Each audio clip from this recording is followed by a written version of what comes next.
God, such a cold silence to begin with. Good, numbing. Hello, YouTube. Hope you're all doing well. Sorry for the infrequent streams this week. I know that's been like a trend for most of this year, but for those who are unaware, my back has been a problem in of itself for most of this past week. So I've been playing touch and go with how I've been able to or unable to stream. It just is what it is. I have got both my cats settling with me as well, so they're kind of like my comfort. Isn't that right? Oh, I don't know if you guys heard that on the mic. A little yip. But today, we're here with Resident Evil 7. Last time we touched the RE series was RE6, obviously, and I hated it. I thoroughly fucking hated that game. To such an extent, it put me off playing... Oh, you off? My cat just jumped off the bed. It put me off playing any more RE for a good while. I wanted to get back to it because I wanted to complete this journey. I want to do Village as well after this, at least. Hang on, let me let my cat out because I got my door too. And then we'll start properly and I'll continue my story.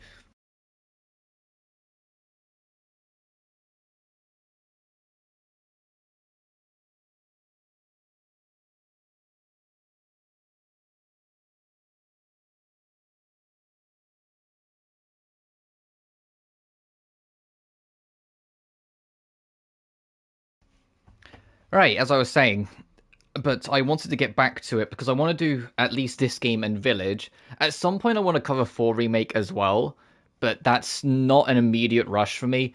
I've even mentioned it back at the time. That was like I was happy covering Classic 4 and Remake 4. If I was going to do it, would be at the end of me covering every game. But also, that was like over a year ago now, so it's just kind of a... We'll see, you know? We'll see. But it was more so because there's a genuine non-zero chance that RE9 might get announced soonish as well, which is kind of what's nudged me on to be like, yeah, I should probably, get on this soon. I should probably get back to this. And to be fair, RE7 I have played and beaten before, back when it first came out on PS4, and I really liked it. Village is the last one that I actually haven't had any experience in that I need to get to. So that one will be fun in of itself, just to kind of try and feel out and be like, oh, so what changed after this game? But yeah, this game I really like. I really enjoyed it a lot. As I said though, the last time I played it was when it came out. So like a few other REs we've covered that I'd played before, I really don't remember much. It's not as bad as my memory of RE1, like when we got to that, like that one was rough. It felt like I really had to drag myself up for a lot of it to try and come back to bits and pieces, but I'm not going to remember everything. It has been, this game's almost like, is it 2015 or 2016 it originally came out? This game's not young. I was like 16 or 17 when this came out. I'm 25 now. Times have changed. I'll do that. I want to make it easier for you guys to see.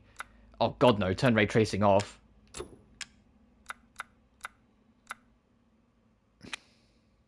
you start to feel uncomfortable, make sure to take a break. If camera movement is bothering you, try turning camera wobble off in the options menu. It may help resolve the problem.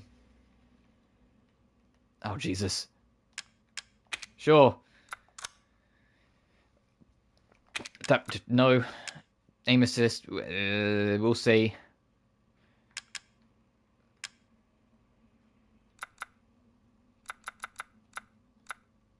I'll see how that feels before we start.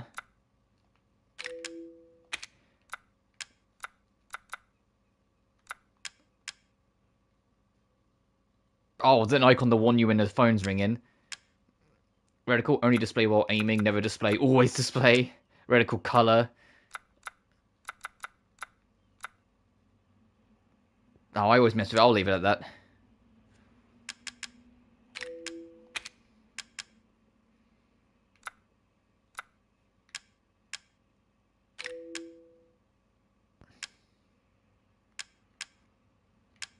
Camera wobble just annoys me in general.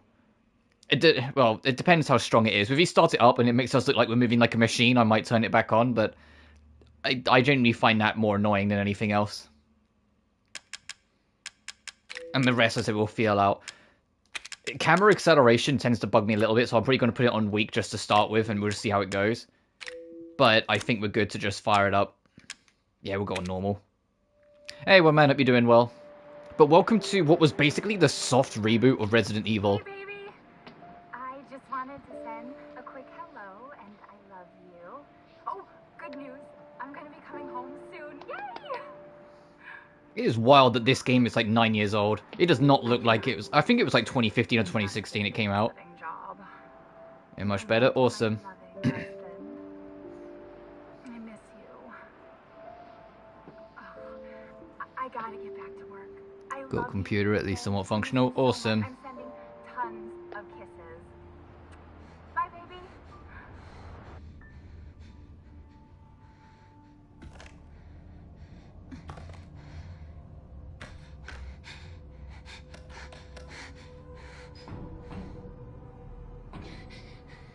Ethan. Let's see yet. Tech buddy doesn't have enough time. Oh, fair You enough. were right. I did lie to you. I shouldn't have. All I can say is that if you get this, stay away.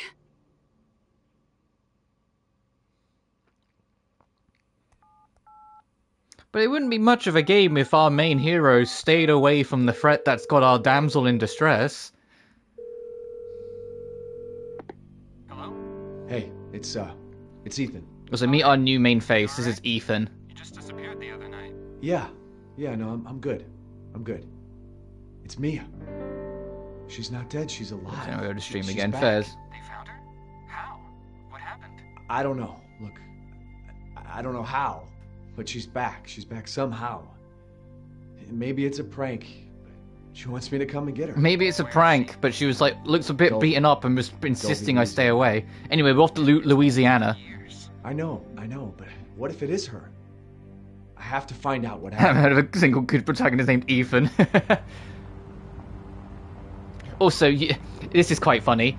If I remember correctly, I don't know if this is still a thing on the PS5 version. On the PS4 version, you were just driving through real footage. You know, like in those old, like, okay, no, they must have changed it a little bit because it didn't, like, shift. No, you're not, but... Actually, no, it did just shift when the head was down. Ooh, and okay, to get back to my point. In the original PS4 release, you know in those old TV shows where, like, they clearly weren't driving, they were just surrounded by green screens? That's basically what that opening just does. Like, on the original. I'm immediately... Where is... That's better.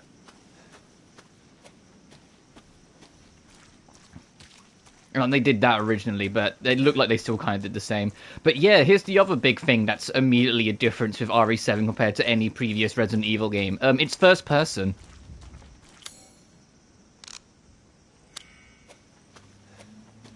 So when I say this game was kind of a soft reboot, like all the events of the previous RE games still happened. It's more in terms of gameplay. They completely took it back to the core survival horror experience, but then changed perspectives to first person. Like, this is RE... Not even like RE2 and 3 kind of survival horror. This is super RE1 survival horror. Like, we're going to have to be very resourceful on our supplies. The game's going to be very brutal and difficult in terms of trying to find your way through. You're going to have to be very cautious about how you approach everything. And sometimes your gun isn't enough. You just got to run. I don't know, because my name is Ethan. Well, it's okay. Even though I've never played Village, I am 110% aware of what happened. For those who don't know, Village is RE8, the very next game after this. Ethan's not going to be in it after the next game. Because, yeah, spoiler alert, Ethan's the protagonist of not just this game, but the next one as well. The Sewer Gate is episode 17. Project Proposal. Sneak into a Louisiana ghost house. Join us.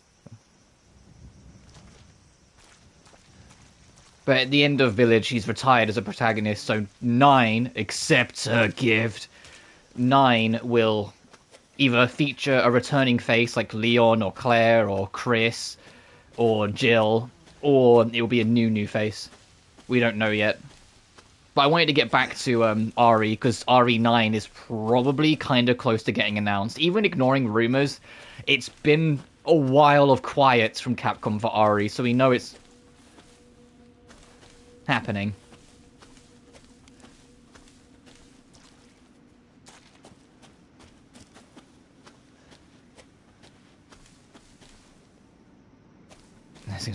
Yeah. Oh yeah, I am aware of Lady Demetresque in Village.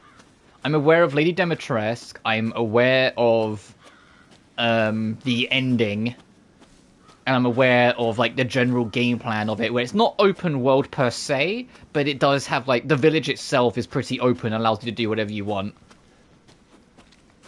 Even if you have to go to the objectives in a set order.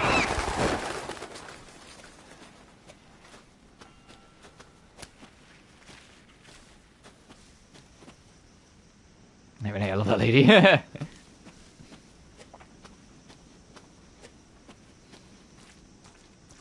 But yeah, just like to bring it up again. It's going to be a talking point for why I feel like most of this week. But the stream I did on Tuesday, oh Birdie, no. My back really started playing up, which is why I only streamed for like a couple hours. And although it's in a lot better condition now, I'm not really taking any chances. So we'll kind of play it by ear. If it gets to a point where it starts to give me jip, I will come away. And so this stream might end up being shorter as well. Anyway, found our girl's driver's license. Not Ruby Rose.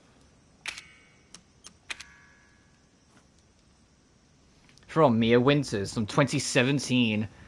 Dolby, Louisiana, Baker Farm, come get me.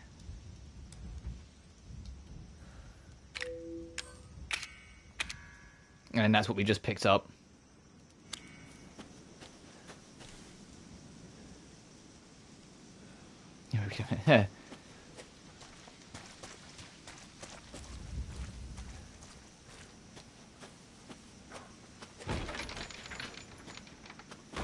Physics, yay! Sorry.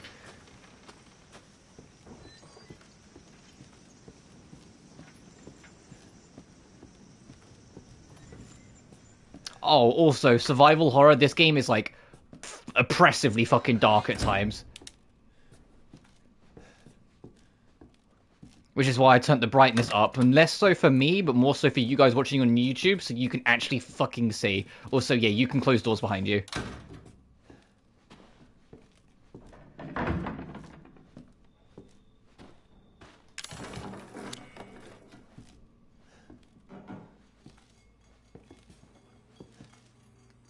And it's also wild, because this was, like, the first, I want to say the first game to be on RE Engine. Like, this is when the engine was still, like, fresh and new. Fuck!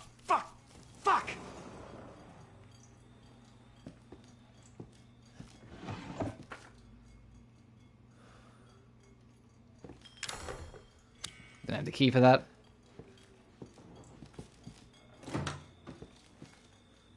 Oh, it looks delicious. I'm just gonna do that.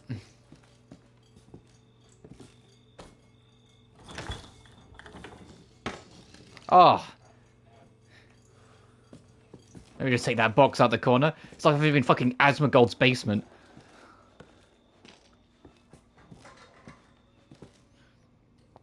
How did bugs even manage to survive this long? This thing congealed mess, yeah.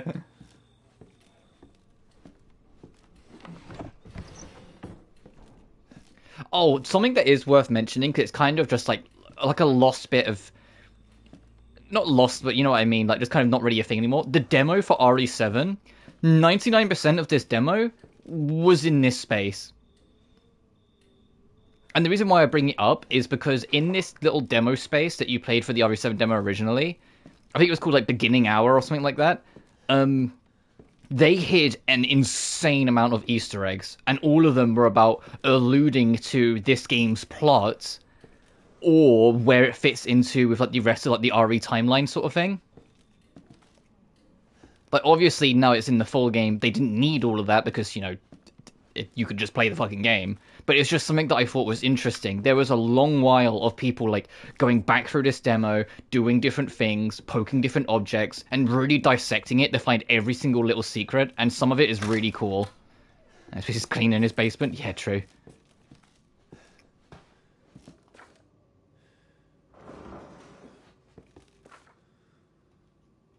Because the original demo idea is that you come in here, you get a videotape, do the videotape, a key then spawns, you take the key to the opposite end of the place, you then get attacked by one of the big bads of this game, the demo ends.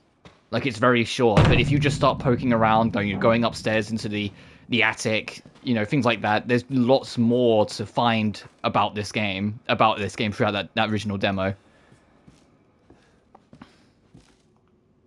Looks like the owners. And if you know in advance, that lever is how you proceed. But obviously, when you first go through it, you might not realize it's there, so you go looking around and then stumble into the videotape.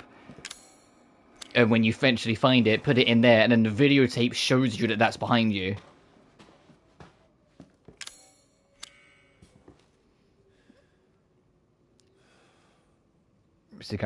Oh, yeah. One of the biggest complaints this game originally got is that Ethan is just not interesting as a protagonist compared to what came before. But equally, I firmly understand. I have to remind people, although people don't really talk about it as much, RE6 nearly fucking killed Capcom. It wasn't just a matter of, people didn't like the game. Even though RE6 still sold reasonably well, it changed the general perspective everyone had on Capcom to such a negative light that everything they released thereafter sold like shit. It very, very, very nearly doomed Capcom. So RE7 being a soft reboot that took a radically different direction from 6 was extremely necessary for the company to even survive. Legit, the only reason Capcom survived at all before this game's release is sponsorship money.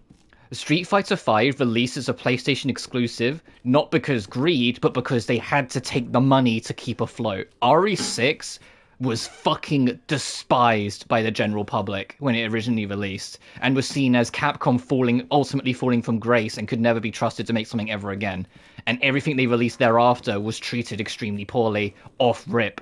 And it was only after this reboot that Capcom finally started to shift around a corner and people started to trust in them again. Now, don't get me wrong, I don't like RE6. I think RE6 is fucking awful. But I do think it was a shame that it changed so much of the perspective of Capcom for the next 3 to 4 years afterwards, to such an extent none of their games sold and they very nearly fell under. And it's not the only thing I feel like it's worth mentioning. There was a lot of things behind the scenes, Keiji Inafune, the creator of Mega Man, left the company, and all of the Mega Man related projects he was involved with were cancelled alongside it, and people blamed Capcom for that. We later found out that wasn't quite the case. Also, this is how you save clicking on these. And it was more, the man was doing fuck all, and he just had these projects that he said he was working on but didn't really do anything with it, and eventually Capcom got fed up with him, and then a separation. But when we didn't know that when that first happened, we just thought this, icon of gaming that made Mega Man had left Capcom because it wasn't the same and he didn't get to make what he wanted, and Capcom just threw away all his odd projects. It was only later on we learned that all those odd projects were never going to fucking happen anyway. Sorry, Mega Man Legend 3 hopers, that game never even really entered development, let alone was as far along as they tried to make out, or he tried to make out. And then there was the fact, that was around, RE6 was around the same time the Devil May Cry reboot came out, which, people loved so much. No, they hated it. It was also around the same time as Dead Rising 3, which people didn't like when it originally came out. People like it a bit more now, but that's not because, Where did you find this guy? Give me a break. people came around to it. It's because Dead Rising 4 was worse, so people came around to it. Also, this is the first videotape. There's 4 videotapes in the game where you play through smaller scenarios. But usually, most of these smaller scenarios are to give you insights towards either something happening in the story or what was happening around the time, or later on, is to give you insight on a puzzle so the puzzle doesn't kill you when you get to it for real. Then we shoot the intro. Because there's a puzzle later in the game that's designed for you to fail, because you can only solve the answer after you're at a point where it'll get you killed. But you can find a videotape of that puzzle beforehand that reveals that trick to you so you can get around it. So you can play the puzzle at its own game. Mostly true. But yeah, it wasn't... the early 2010s was genuinely horrible for Capcom. And so this game, it needed to be the way it is. It needed to be a great departure from everything that came before. It needed to be new. It's loud. after you. And so although there are things in this game I'll critique and whatnot, I definitely respect what it means to Capcom, because if this game had bombed, I'm telling you right now, we'd never have got any of the REs that came after, like 2 Remake, 3 Remake, Village. We wouldn't have got Devil May Cry 5. We might not have got Monster Hunter World. You know, we wouldn't have got Street Fighter 6. You know, there was a lot of shit that just would not have come along. What's the story, Andre? Abandoned farmhouse, missing family, foul places. No, because Devil May Cry was doing fine. Devil May Cry had good sales, and it was doing fine for itself. Capcom just felt the need to change it. This was a series that people no longer trusted or wanted any time with. So if they was going to make it continue, they had to make radical changes. People, I have to remind you, people fucking despised RE6. RE6 was seen as like the ultimate departure of anything Resident Evil represented, and an ultimate embarrassment for Capcom when it released. People were not on board with that fucking game. And so they felt if RE was to continue in any sense, and keep in mind, like I said, at the time, they were trying to fight off bankruptcy. The only way they were going to get around it was changes. Making something fresh that people were prepared to give another shot. What do you think? Andre? I mean, I still think this game keeps core ideas, but it keeps core themes of literally RE1. Also, whilst this is all happening, and we was looking around this room, our extra person that was with us went off ahead and has vanished, so we're going to go look for him. Where is he? Because this game is a survival horror like RE1, 2, and 3. In fact, I'm going to be more specific, it's like RE1. I mean, producers, they come RE2 and 3 had a few more action-y elements into it, especially 3. RE1 is very super spooky survival horror. This game is very super spooky survival horror. But if you miss the stuff from like 4, 5, and 6 and some of the mechanics, don't worry, because Village starts to bring some of them back. What the fuck was that? Did you hear that?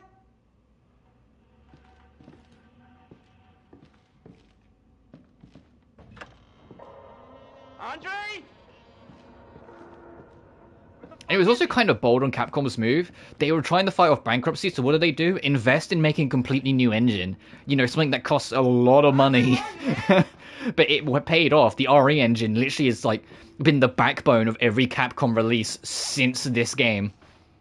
Literally every single game, including, like, remasters of old games not on that engine. Those remasters, you later find out, were ported to RE engine to work, because they just made the engine that compatible. What the hell?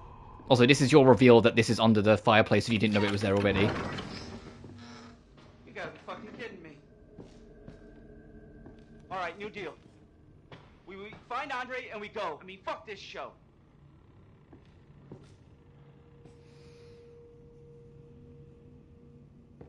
Perspectives. The whole first-person perspective thing was like the only thing that people were worried about, and we know why they went first-person. Really, it was because what came out between RE6 and 7. PT, or the playable teaser for what was going to be Kojima's Silent Hill game, Silent Hills, and PT was entirely in first-person and was a complete breakout hit. And so any company that was interested in making a horror game noticed that, and so Capcom, which I think is entirely reasonable, wanting to actually have a W, actually have a win in sales, followed the same path. Yeah, PT stands for Playable Teaser. It was something that came out in the very early days of the PS4 when Kojima still worked at Konami, and it was going to be his vision for the future of Silent Hill. PT was an overnight sensation of a fucking demo, and that's not even being, like... That's not even exaggerating. It was insane how much it blew up in the sphere in, like, 2013, 2014. It was just gargantuan fucking, like, this playable teaser is the scariest fucking game I ever played. Like, people loved it. And it being a first-person thing, people were like... other devs that, you know, had eyes, noticed this shit. Also, our buddy's dead. And this is where the videotape ends.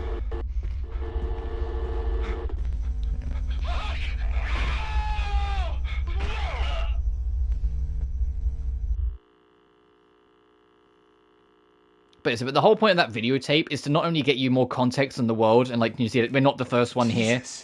It's to teach you that this is here, if you hadn't found it yourself. Death Stranding work. I want to actually properly sit down and play Death Stranding properly. When it first came out, it makes it sound like it was forever ago and I was a mere child, but obviously it wasn't like that. But I was less, I guess, mature and or patient with the idea the game was going for. The idea of just like walking around to be basically a delivery person. I'm like, I don't have time for that. That sounds boring as fuck. As I then went on to play a game series that's all about small details and walking around talking to people and just doing small day-to-day quests. Fucking, Adelaide. I know they're different, but you get what I mean. It's like I've gotten more patient as time's gone on. And so as a result of that, now I'm older, I am more prepared to, like, or at least at some point, want to give it a try. Like a proper old college try. Okay, survive. Okay, can't be trying to replicate the magic. Oh man, they can't replicate. I mean, we haven't even got into the proper gameplay. Everything we're doing right now is the prologue. I'll let you know we're in actual chapter 1 of the game. This is all the prologue. We're not in the game proper until we get a gun. I think is the easiest way to put it. And if you're speedrunning, you get this is just the first 10 minutes of the speedrun that every speedrunner just has to sit through. Where it's a straight linear path. They obviously skip the videotape and just go straight into the basement. Playing PT.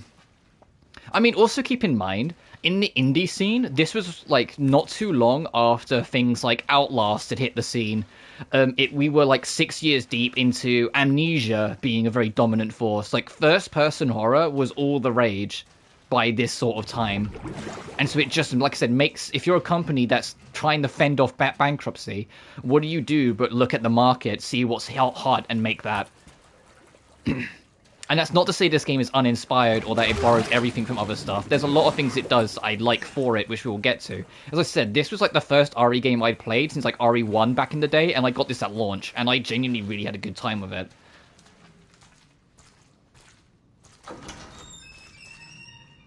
When it oversaturate the market? Oh, it did. It really wasn't that long after RE7 came out that people started to get a bit more tired of these first-person survival horror games. Well, I say that. This game did enough different because a lot of the first-person horror games up to this point didn't let you have a gun. This was one of the first ones actually of the modern era that let you fight back. A lot of the older ones like Outlast, like Amnesia, the whole point of them was to stay away from the threat. Also, our wife's in there, she's just there.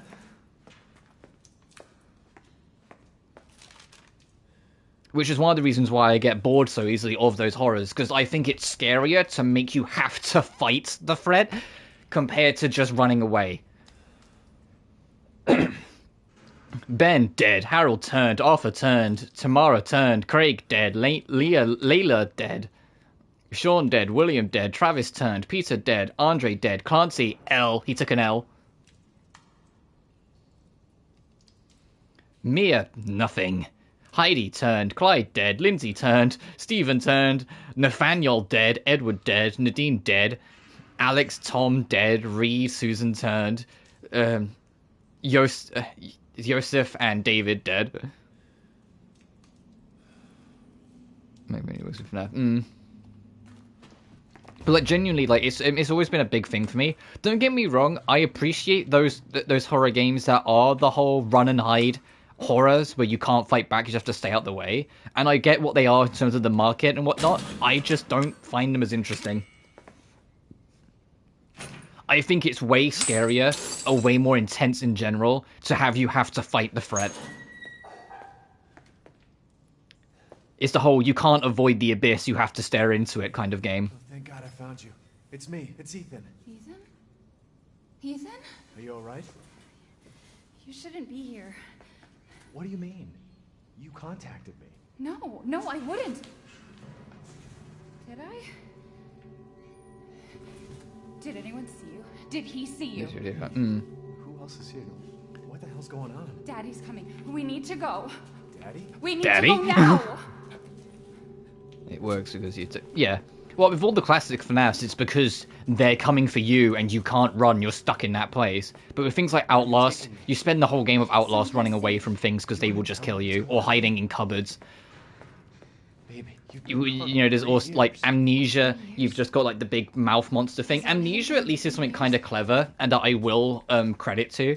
Amnesia has a sanity system, and the sanity system will work very viciously against you if you look at the monsters. So if a monster's in the room, you still have that tension because you can't look. It's like, you know, you're in a room with a monster, but if you actually look at it and look at the horror, not only will it might see you and come for you, but it will worsen your sanity, which can fuck up your character, make him breathe heavier, that might give him away, or start seeing shit in the dark to try and scare you later. You know what I mean? Like, things like that to just kind of keep you on edge and fuck you over. And if you're playing on hard mode, your sanity, if it gets bad enough, can kill you, which I always found was kind of funny. It's like, oh, you're so crazy, you just kind of die. And I was like, yeah, that actually. But like, and the original Amnesia, I thought was pretty clever about doing that. But even then, Amnesia got... I know I'm going on like a tangent here, but we're about to go into more story stuff. Amnesia itself moved away from that formula, even though it was like one of the pioneers of it. Because Amnesia, the bunker, the most recent one, gives you a fucking gun. We have to talk. And also, even though I probably won't be covering it anytime soon, if ever, I recommend the bunker. Okay. It's not too long. What's going on? It feels more like like more of an idea of a game than a game at times, because it's only a couple hours long. But I genuinely had a really good time with the bunker. It's based during World War One. If you can take a hazard a guess, you're in a bunker. It's just you. There's one monster. The entire bunker's a giant maze. You have to figure out how to get out of it. And you have a gun. But your gun only has so many shots, and it's a fucking, you know, World War One fucking revolver thing. Like this giant beef thing. You can use your gun to shoot the lock off a door instead of trying to find the key. But if you do that, the monster will hear you. But if you shoot at the monster, it will hurt it and push it back, but you've only got like 4 shots at most sometimes, it feels like. So it's like, do you really want to do that, or do you rather just try and stay out the fucker's way? But I genuinely think the bunker was a really good time. And I do recommend it. It's not too expensive. It usually goes on sale. And like I said, it's not too long. I got it done in like 3 hours tops.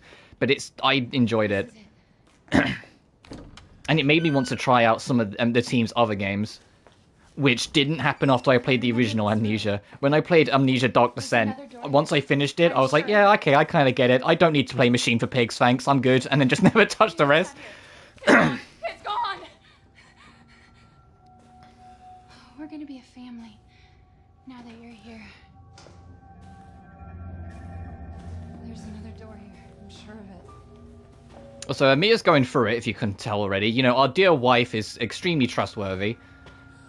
And nothing bad is happening to her. E001. Oh, the granny.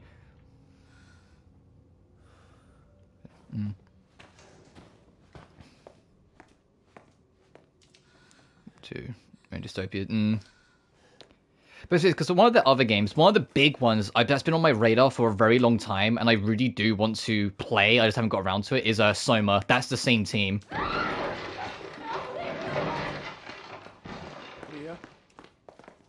Well, a goal got taken. So everything I've seen on Soma looks really interesting.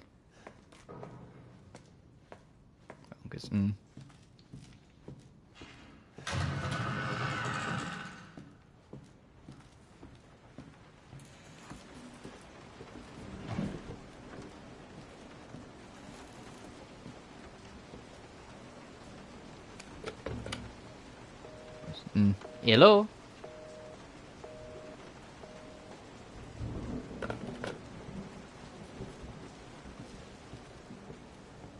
Is there a quick turn in this game? Oh no, that's how you guard. This is your guard. You hold L1. It's like...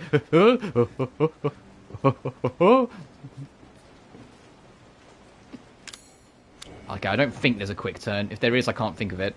Oh, here's our map of the area. So you can actually have a look at things.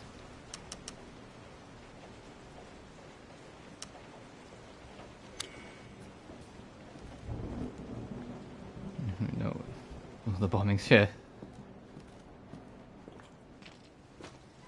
Oh, this is how you heal. A first aid med. Oh boy, they're giving us a whole bunch of them. I wonder why.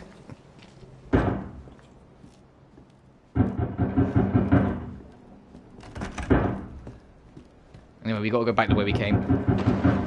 It is all still like the prologue, by the way, introducing everything. Because now it's time to get our, like, the spook.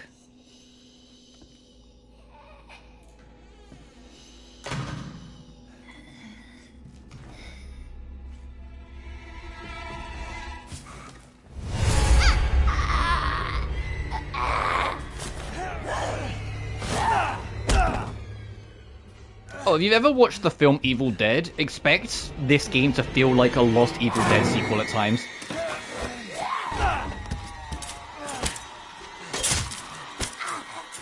This...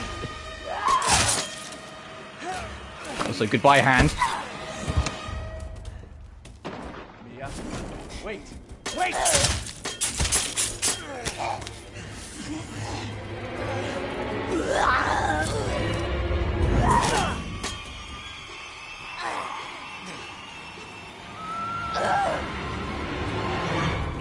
Ever seen Show the Button? I've heard of it, but no, I haven't seen it. I can hear her. I can feel her clawing her way back inside of me. Get out! Leave me alone! I've been bad. I deserve this. And that... Oh. The fuck are you, Mia?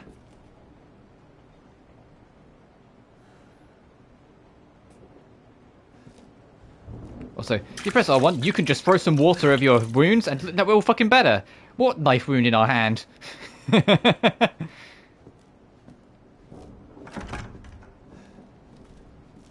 Oh boy, I hope she doesn't get up like a demented zombie anytime soon. Well...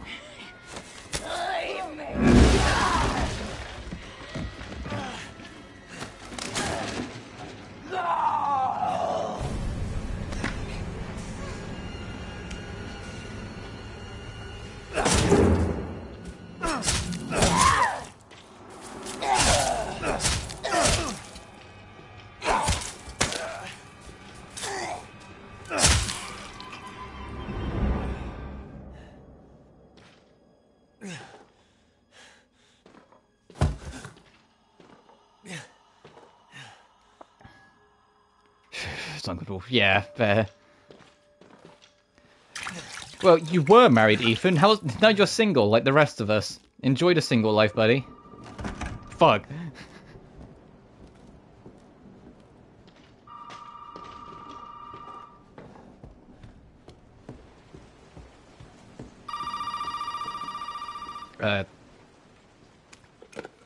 Housekeeping.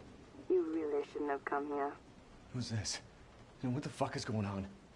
My name's Zoe. A little insult there. There should be a way out through the attic. Attic. Go there. Now.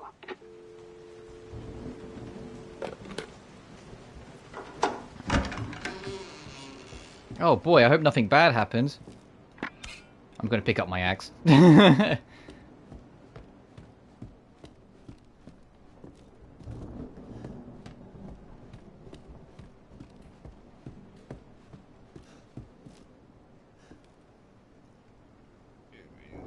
Yeah.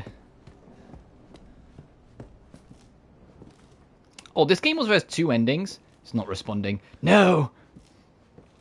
But, it's extremely obvious how to get one ending or the other. And it's also extremely obvious which one is the right ending and which one is the not so right ending. It's literally, it's not like something you do throughout the game. There's a point, like just before the final chapter, where the game says, hey, pick A or B. A is happy, happy, yay. B is rut-roll raggy, uh-oh. And whichever one you pick goes exactly that way.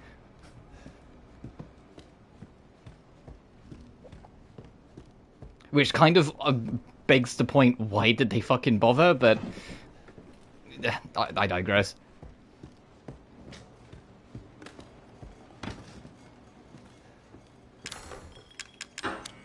Oh, wait, hang on, we got this. We can break this open. For some reason, I thought we would have got rid of the bolt cutters after we used it. No, that's not this game. And that's our fuse, so we can now go back to turn the lights on in this fucking place. Oh, there she goes.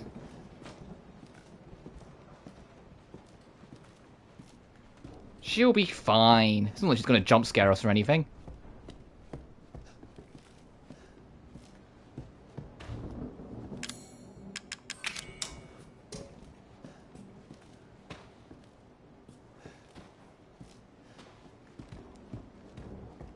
And now we can go upstairs. It's okay. It's okay. It's me. I know you didn't mean to hurt me. You shouldn't have done that! It fucking hurts!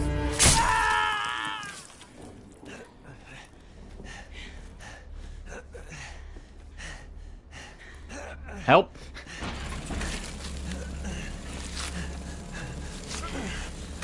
Uh-oh. Now, let's see how you feel. Ethan, just yank the fucking thing.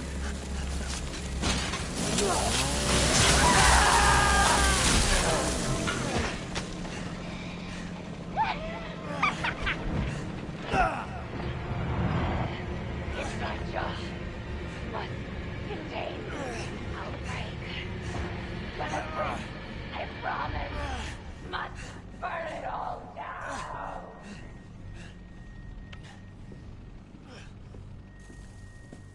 Yoink. Just take my fucking hand. Alright, Nubs, let's go. We're off to a great start here, buddy.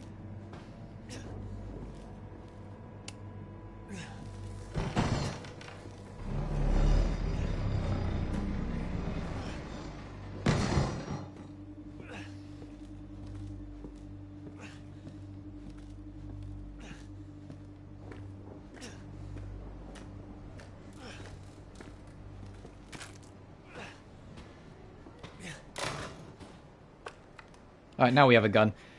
Okay, fine.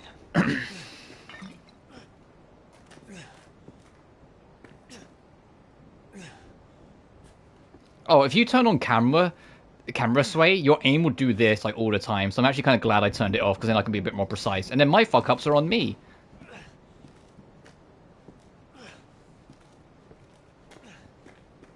Also, it goes onto your D-pad. Everything that's on the top row of your inventory is D-pad.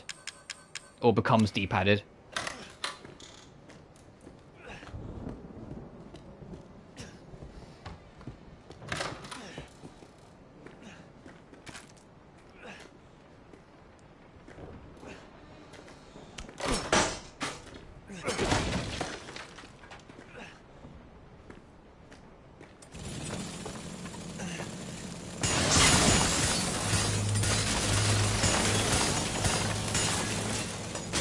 How the fuck did you even get up there? Ah!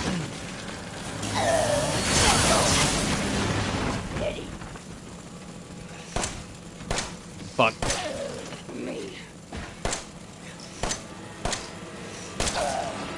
Oh, Ethan, I forgot you're completely shit shot. Also, it takes forever to reload, but you've only got one fucking hand, so, be careful.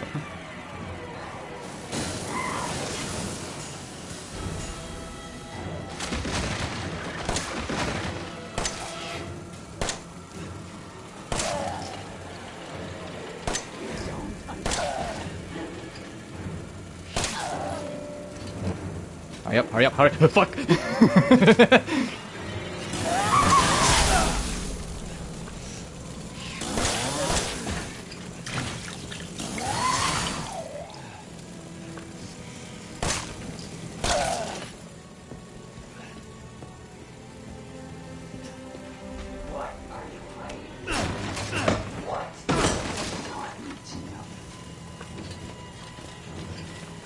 Hey, do you have any ammo? Oh, fuck!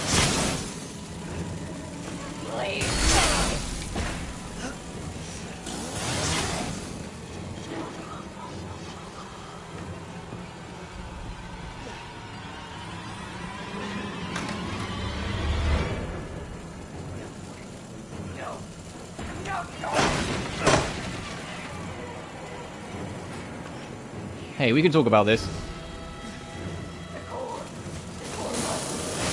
That doesn't sound good.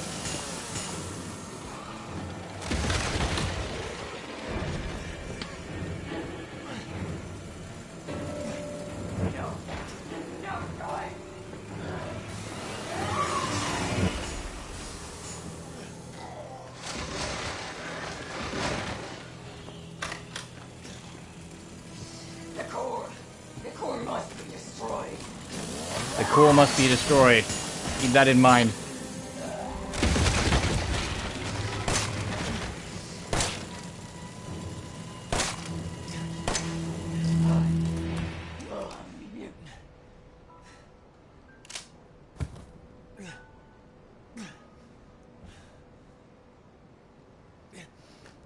Oh, talk about a dangerous relationship.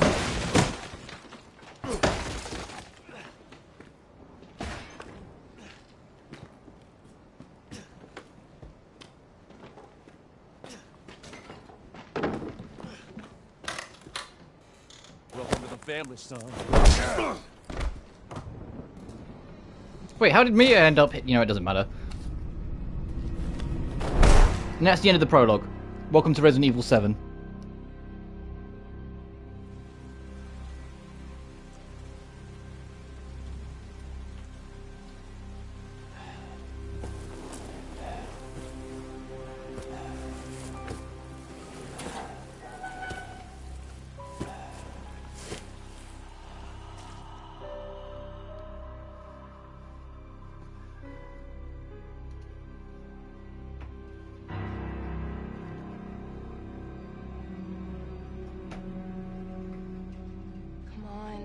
Don't you die on us now. You have work to do. They fucking stapled our hand back to our wrist.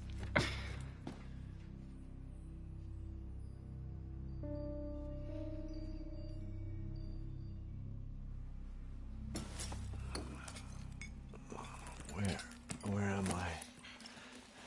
What the hell? Welcome to the Baker family, the main villains of this game. Time for supper. Who are all you people? Where's Mia?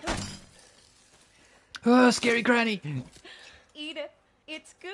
Dumb some bitch wasn't no good if it hit him. Yes.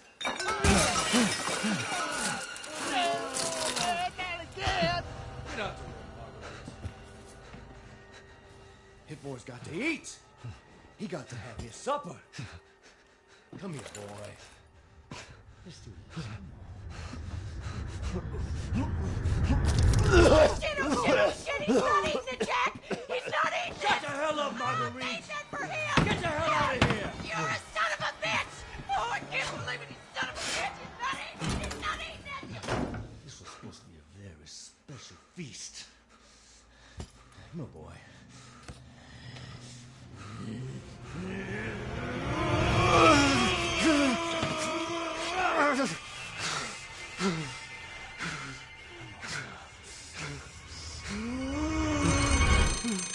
God damn it! I bet it's that cop again. Goddamn pigs! I'm coming back for you.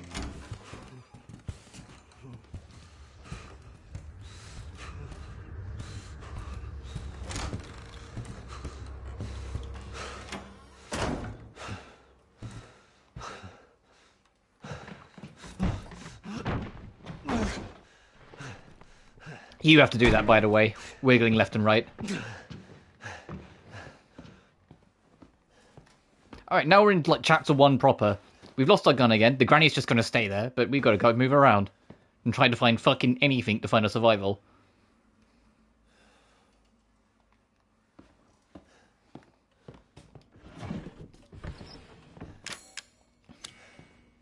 And you might notice for anyone who's like...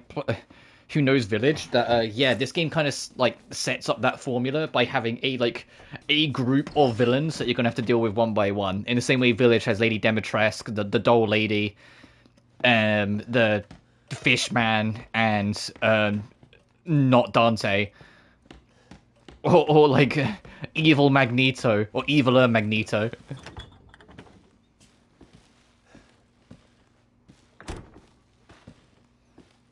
But this one, instead of it being like a crazy, wacky superhero job, it's one demented family.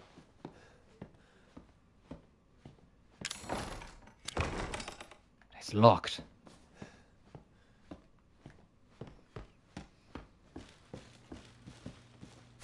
Oh, a herb.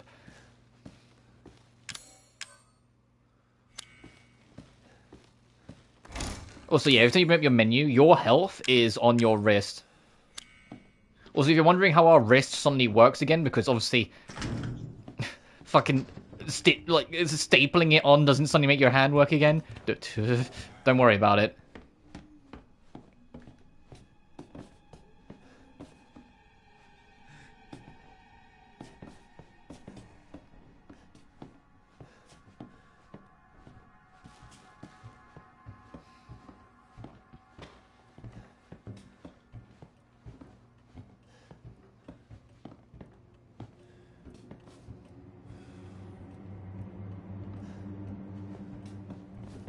Don't worry, we'll be able to fight back eventually. We just don't have anything to fight back with right now, so getting caught would be not in our best interest. But the thing that we need to find first is beyond Jack, and not unfortunately. So we need him to move.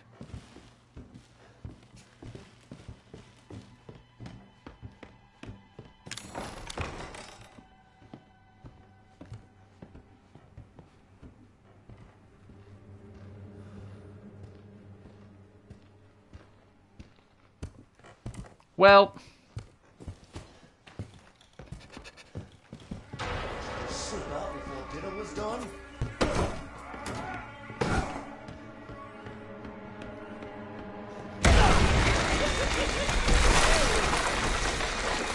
You're wasting your time. fuck, I tried to close the door.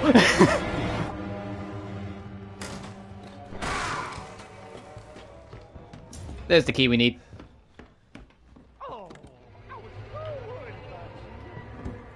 Miss me? No. Ah! Ah! Ow. Excuse me, coming through.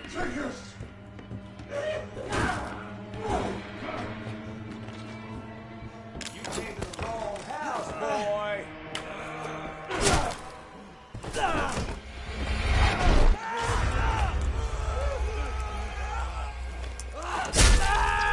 Well, there goes our leg.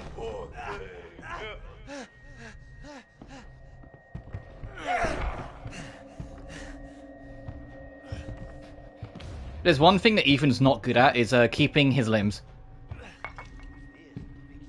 But this is introduced to something that should be a huge giveaway that something's not quite right. But this magic liquid, it just... Is this how our joints work? What the fuck?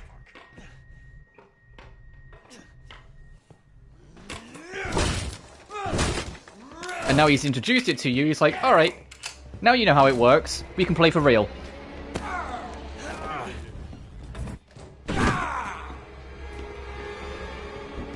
And if it seems completely insane and impossible and doesn't make any fucking sense, and even to some extent disrupts the horror, don't worry about it, it will make more sense later, let me in.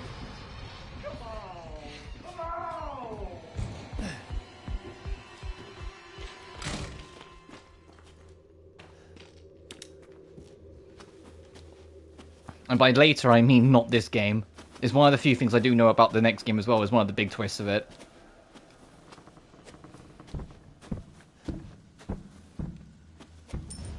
Oh hey, an antique coin.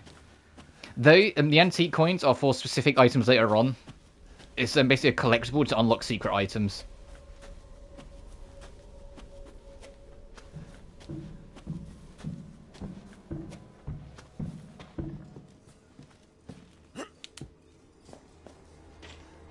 When you come up through here, you get introduced to our first safe room.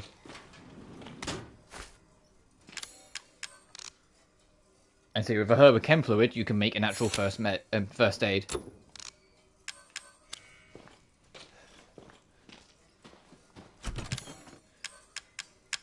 Oh, and here's all our storage. I'm including the stuff inside in the tutorial. We don't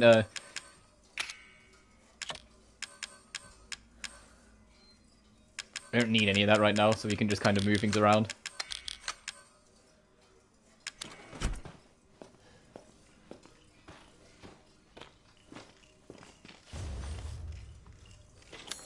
Now we've got the idea of how the map looks.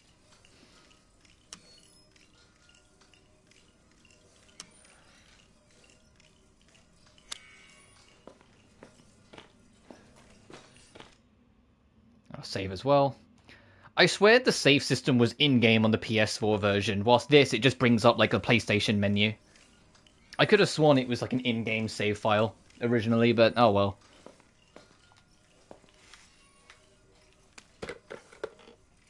Hello?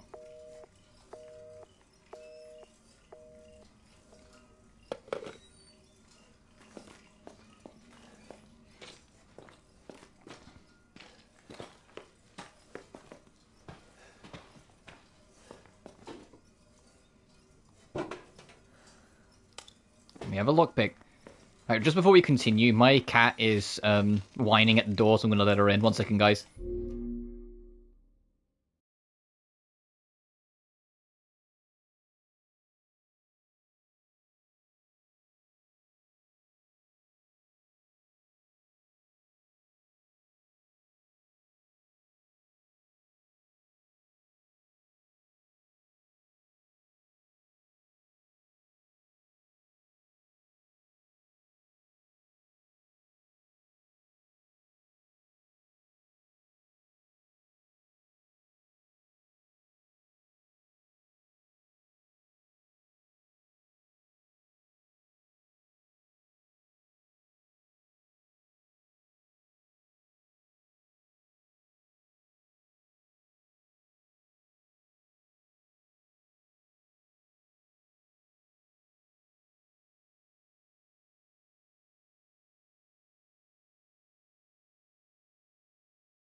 My cat is doing cat things.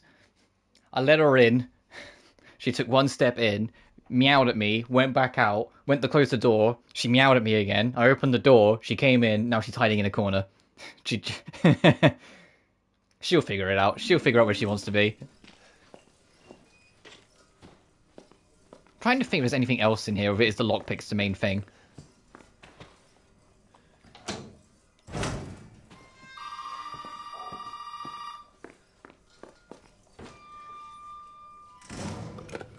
Housekeeping. You did good, Ethan. Zoe, right? What the fuck are these? Shut up and listen if you want to stay alive. You gotta get out of that house. There might be a way out through the main hall. All right. Oh, and that thing on your wrist is a codex. Don't lose it. It's important. Oh, it's one of these games. I went to reset my mic and it paused the game for a second. Oh. Hell of a girl. Sugar, what? You're just walking up and down my room. You might hear her meowing every now and then. Do you hear that? Come over here. I'll pick you up and put you on my bed. What's up, old girl? Sorry, 1 second, chat. My cat is being my cat. Hang on.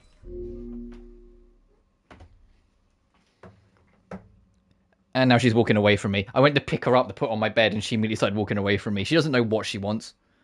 Do you? Come here, baby girl. Come on. Come on.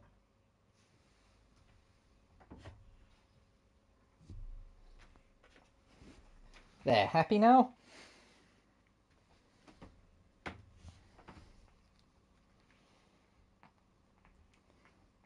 She'll figure it out.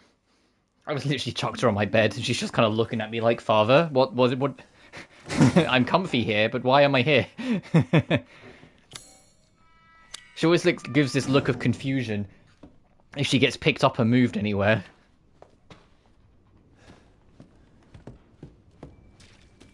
So we need a knife to break this open. We can't do anything here right now.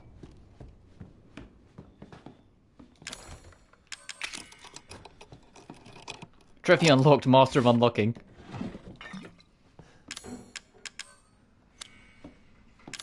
Oh, that used the lockpick. Oh, well.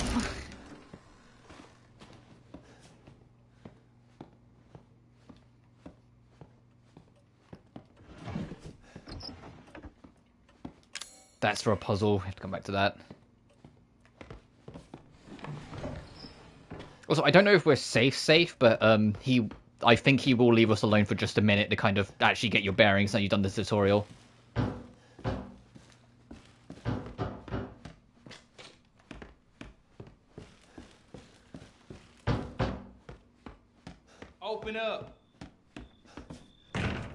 Hey, you gotta help me. Hold on, back up. Now, sir, do you live here? I mean, is this your property? What? No, I've been kidnapped. I'm trapped here. All right. Now, we got several calls about some missing persons lately. You don't understand. I gotta get out of here. Now, calm down. You're not listening to me. There are crazy people in this house trying to fucking kill me. Well, all right. Let me tell you this. You don't exactly seem like you playing with a full deck yourself, all right? Are you kidding me? Look, like I said... The worst officer ever. I've been kidnapped and they're trying to kill me. Okay, you don't exactly seem sane yourself, friend. Yeah, I'm gonna seem that way. It's almost like someone's trying to kill me in this house. All right. Now, that's more like it. Now, meet me in the garage. We'll talk there. Hey, wait. You gotta give me your gun. You must have lost your mind. Look, officer. Deputy. Right. Deputy. Now, do you want to see my name in the obituaries? Or do you want to be a hero and save my life?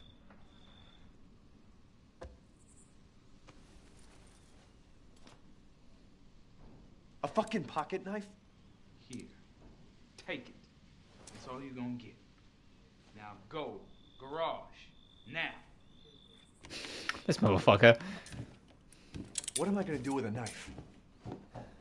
Oh, yeah. Yeah. This is my expertise. I'm English. Oh, shut up.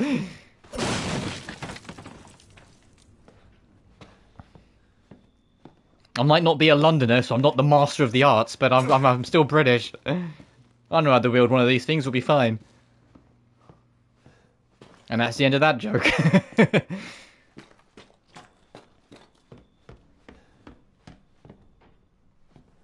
Just want to quickly see if there's anything else. Oh, we can try and nab this collectible quickly. Because you have to hit it with something. There we go.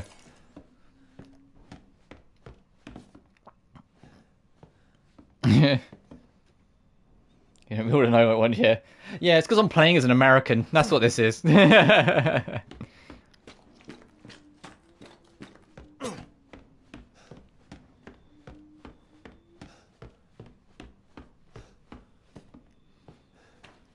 I think one of the funniest things is when people like from the US, like especially when I'm working, because I work in a supermarket, I serve people from all over the world eventually.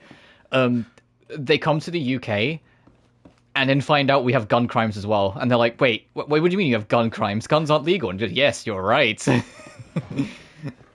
Although far less often, because, you know, it's harder to get, it doesn't mean guns just don't exist in the country. People will find a way eventually. It's just, you know, harder because there's not free fucking passes to have one. We have laws to stop you.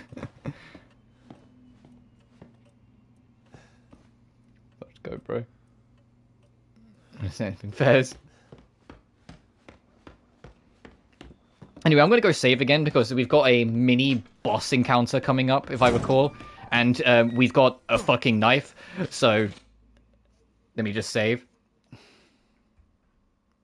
Also, if you play out this game on the game's hardest difficulty, you have limited saves, if I recall correctly. Which, obviously, you can't unlock the harder difficulty until you beat the game once, so it's not like you're throwing yourself into the deep end. You can kind of figure out where you're going and know where you are to kind of plan ahead, but, yeah, it's still a thing.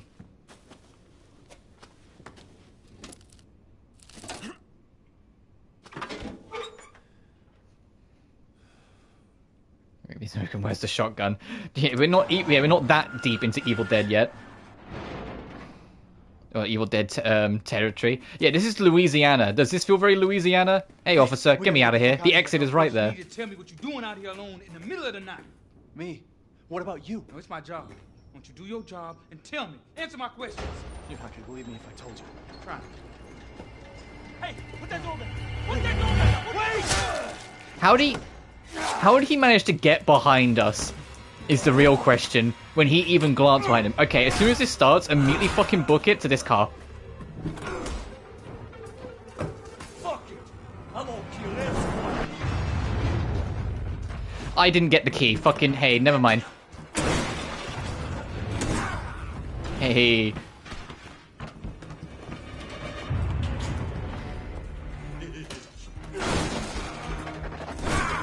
Alright, let's try this again. I might get yanked out the car, but we'll see.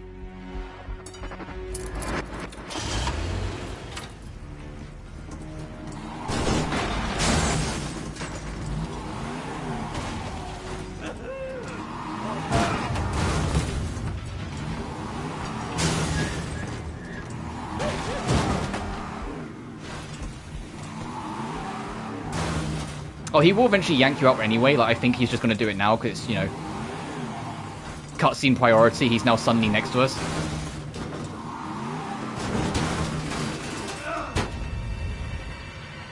Case in point.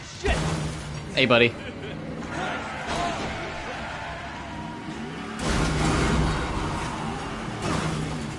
Small life and banging on the shovel, yeah. But that's why we take the car. Let's finish this, you and I. But yeah, we did enough damage. You have to do enough damage for him to knock him down, so you can then try and get in the car. But if you're quick and or lucky enough, like I just kind of got, you can finish it in one go. And that's right now. Oh, absolutely. Don't worry, the flexing's going to get a lot much more severe because he should be fucking dead now. But you can already see he's twitching. He's not dead at all. And that's not a dead man, like, twitching. That's, he isn't fucking dead. But we are going to take the officer's gun. And we are going to back away because the car's going to blow up. Oh boy! Now look what you've done.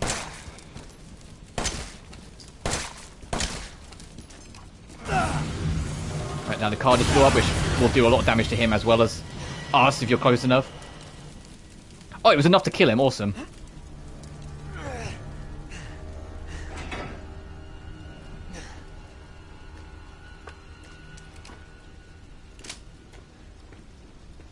Well, kill is not the most accurate phrase to describe it, but it'll... He's been put down temporarily. Obviously, it's not that they're just a psycho family. The game's subtitle is literally Biohazard. You can fucking figure out what's going on here, you know? Do I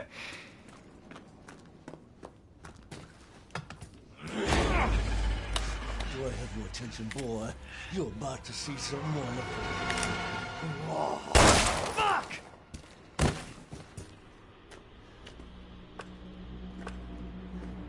His face still twitching.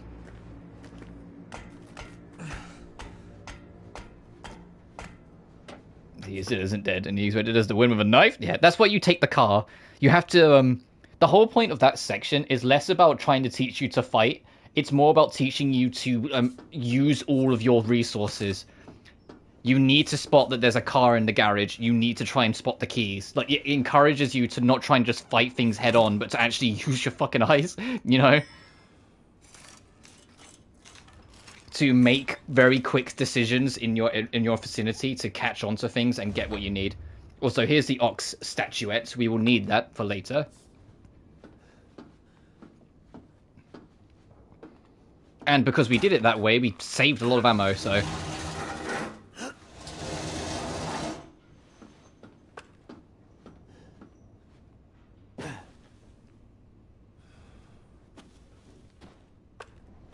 What I might do, or is it on display, is make the blood on screen a little less, so it's less intrusive.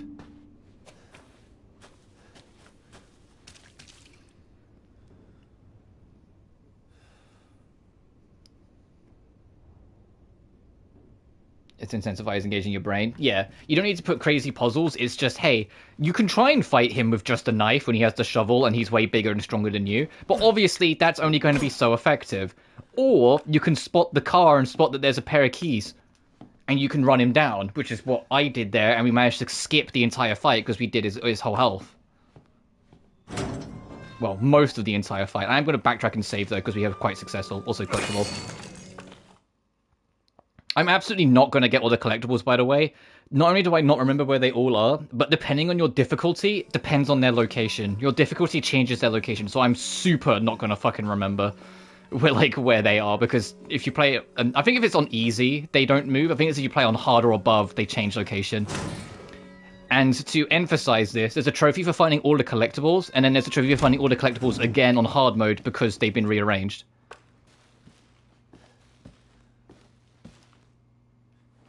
Also, whilst Jack was chasing us, if you lure him into here and try and play Ring Around the Rosie around the table, he will smash the table, so you can't do that.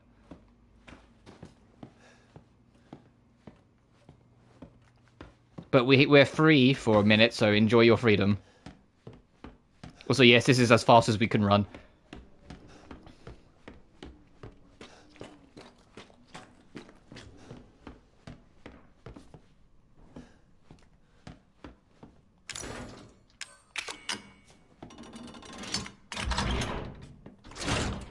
Alright, now welcome to the first, like, major proper area of the game.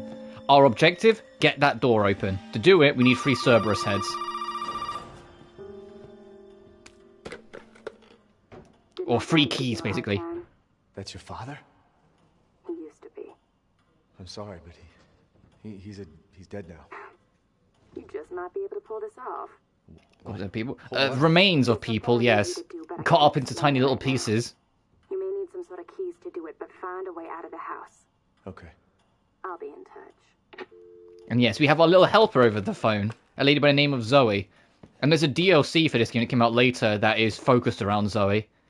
In fact, this game got a lot of fucking DLC. It had the banned footage, which was like a bunch of mini episodes bundled together. It had Not a Hero, which is based after this game. Also, this is introducing the collectible, if you didn't already know. And it had... I want to say it's called End of Zoe.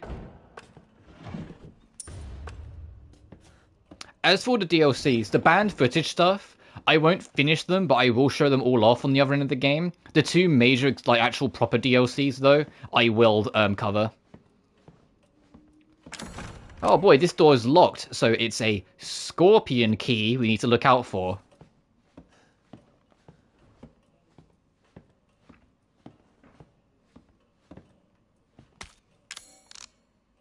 Also, you can, if you get gunpowder, you can make your own ammo.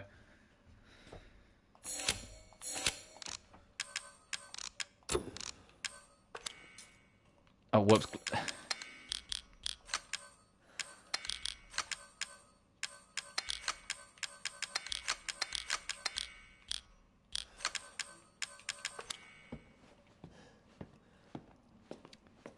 Oh, and there's a shotgun here.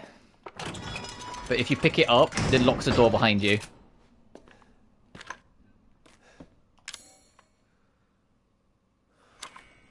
But just for safekeeping, because it gives me an extra item slot, I'm going to put the bullet in it, then I'm going to put it back.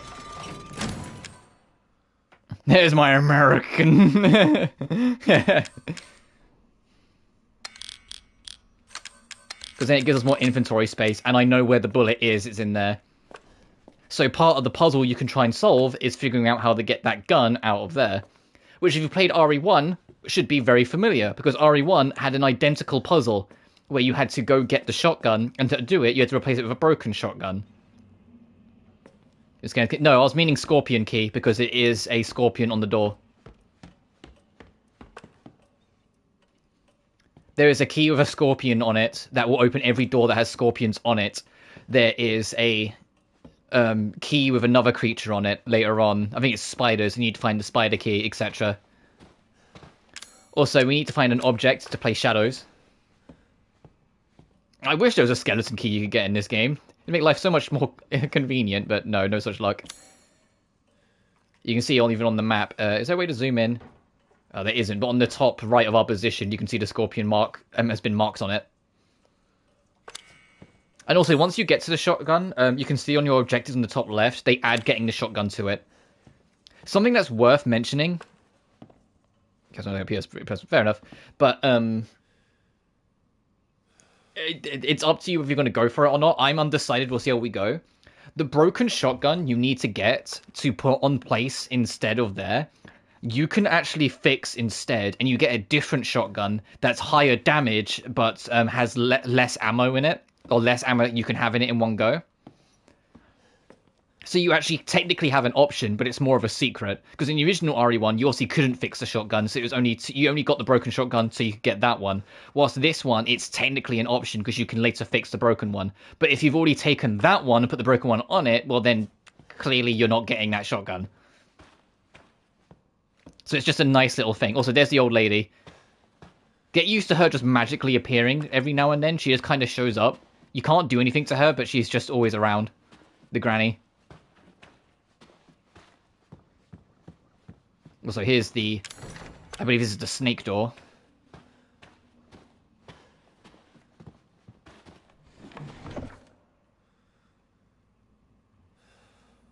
Evelyn, May the 2nd, 2014.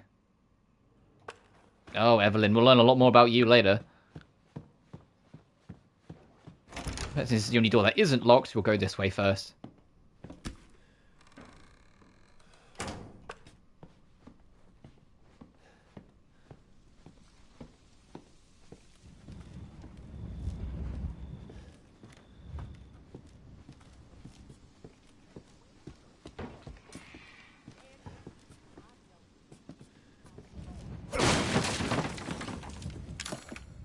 I don't have a lockpick for that.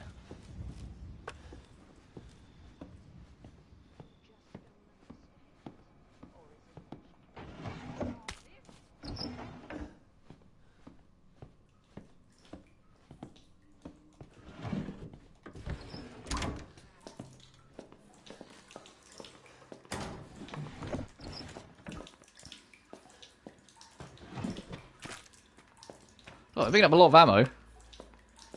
Yeah, speaking of the PS Plus, of course, I make my top 5 video, and in it I say, man, I've really enjoyed playing through Sly Cooper 1. As of this recording, Sly 2 and 3 aren't on backwards compatibility, but hopefully they will soon. And literally less than a week afterwards, they announced that December's backwards compatibility games is going to include Sly 2 and Sly 3. And I'm like, fucking... I just had to say it out loud, didn't I? God damn it.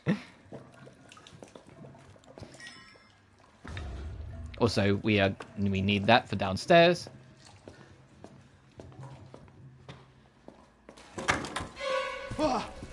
Also, here he is.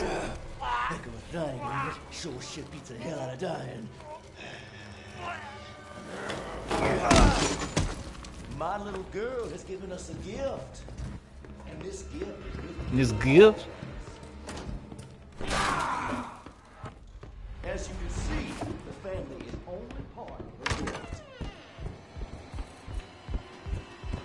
Which in a word means... You're a fucked, is what he was going to say. You can temporarily put him down, which is what I'm going to try and do, just so we can try and get puzzles done, but you can never permanently put him down. Which, if you've played RE2 and 3 Remake, you already know exactly how this works, but yeah, it is the same idea. Now he's been temporarily put down, so we've got opportunities to now go do other things.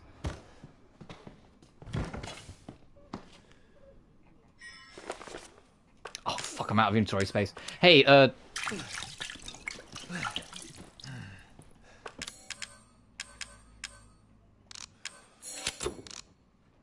we go. Nice. That's one of the 3 dog heads. Right, before Demon Man gets up, let's do the second tape.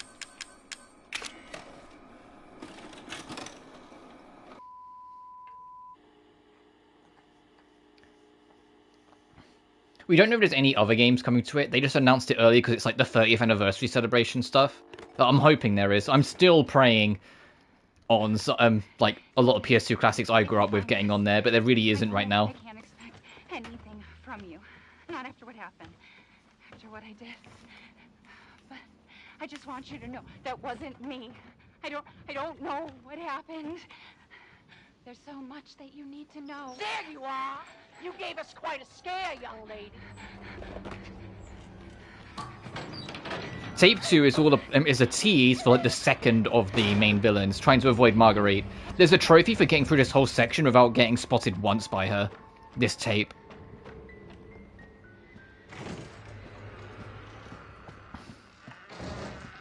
Bitch. And I'll be real, I at all remember the way through.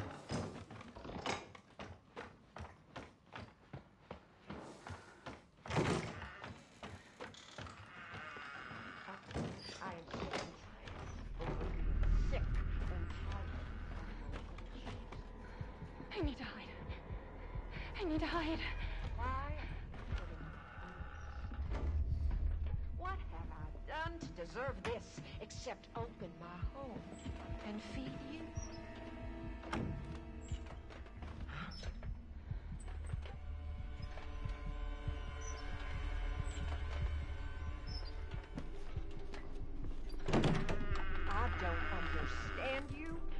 all this is a gift.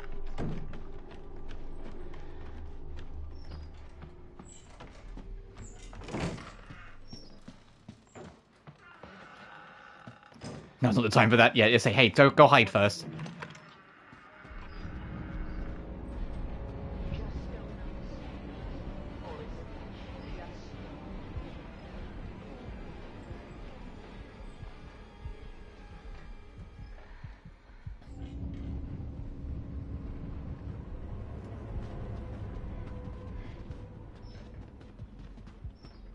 I know you and Zoe are plotting. I know you were scheming. Think I don't know what you want to do with that boy, Ethan? That boy.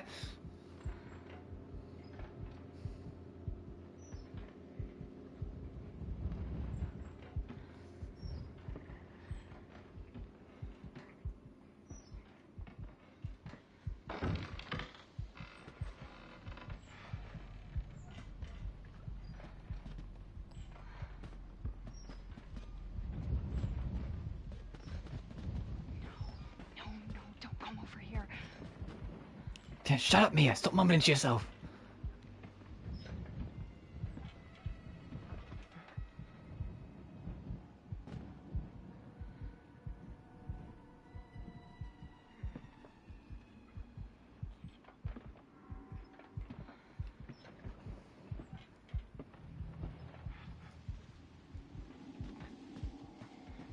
Oh, I can see her.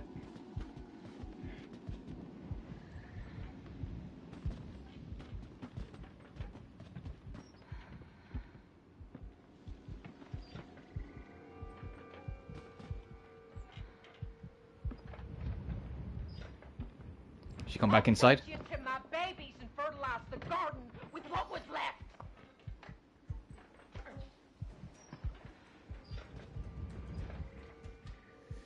It's interesting code. Yeah, I don't know then, buddy. We open our home. We open our I don't enjoy DMC2 enough to look into that sort of stuff. I'm only missing like one trophy from the Platinum and it's Beat Bloody Palace, but I just can't be bothered. I think we're okay for getting that trophy for not getting caught once. Not that I'm after the Platinum for this game, because like most Resident Evils, there's a trophy for speedrunning this game, and I'm not about that.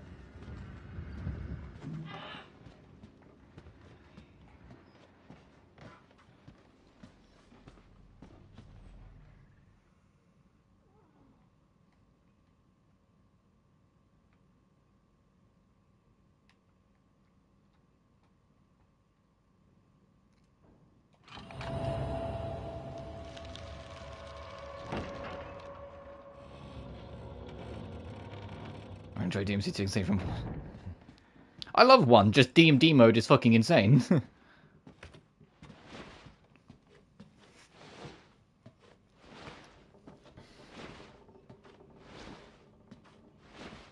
But then I also know I'm biased because I grew up with 1.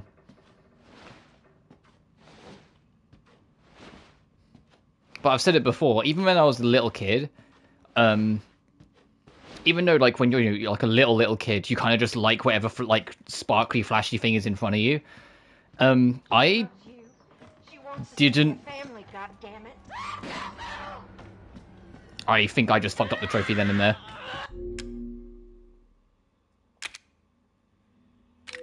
I'm gonna write it out.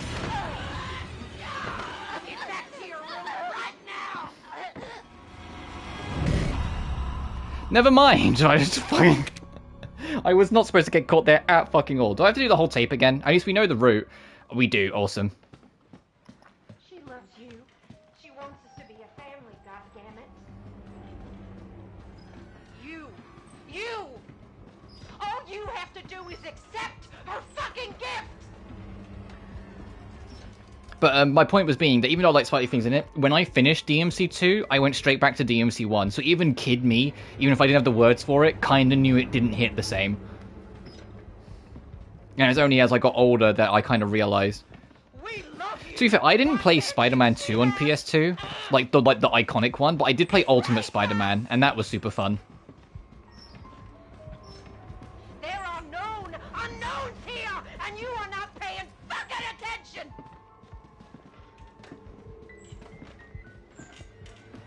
you think little Evie's gonna put up with your shit forever, bitch?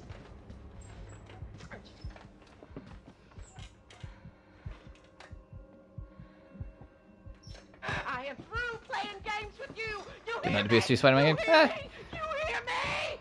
I don't think they're as good as people make them out to be, but equally I still like them. And Ultimate Spider-Man is a jam. I genuinely like that game a lot, as silly as it is.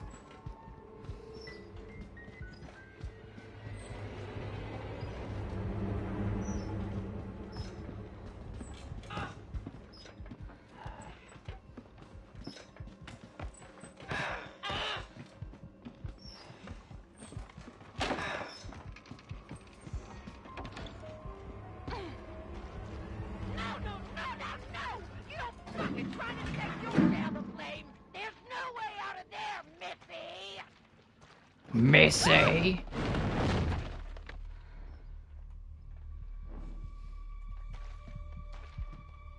It's like it's a part of something. Oh, well. Jesus! Where do you think you're going?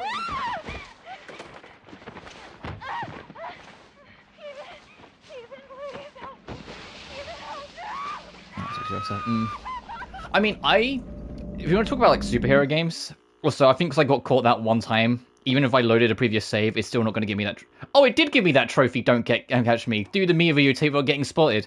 I mean, I clearly did. Ah! I guess because I died, it doesn't care. It's like, you know what? It reset.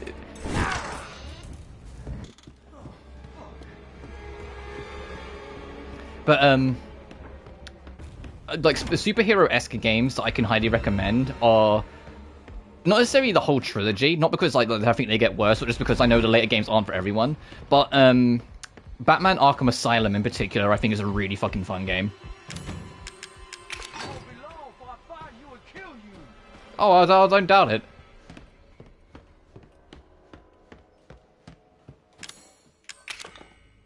But anyway, part of the point of why we did that tape, I said each tape teaches you something about a puzzle, is to teach you that there are shadow puppet puzzles scattered around the map that you might have to solve.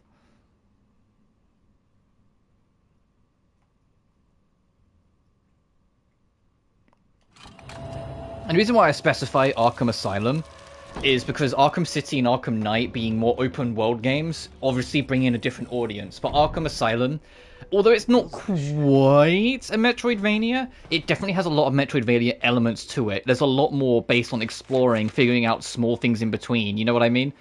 Like doing the bits and pieces of the puzzle to eventually get to your result. So I'm going to go back this way for a second. I know he's giving chase, but we can hopefully swerve him just enough.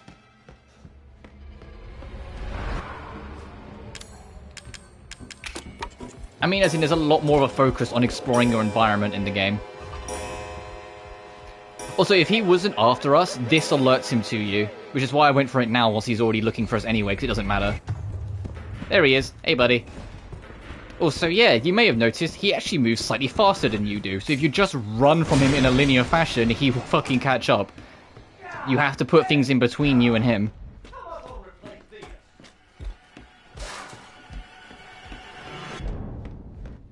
And like any good Metroidvania, in Arkham Asylum, once you have unlocked the final objective, it's around the same time you unlock your final ability to be able to fully navigate the map.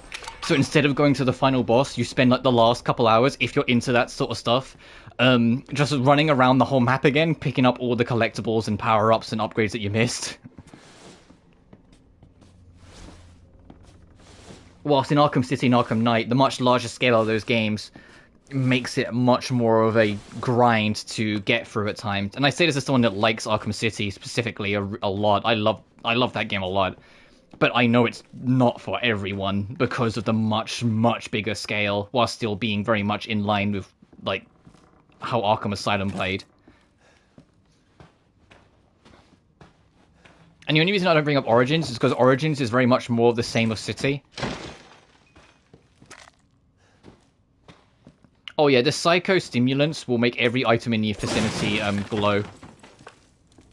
But we will save them for when, like, we're super stuck later on. I don't have any lockpicks.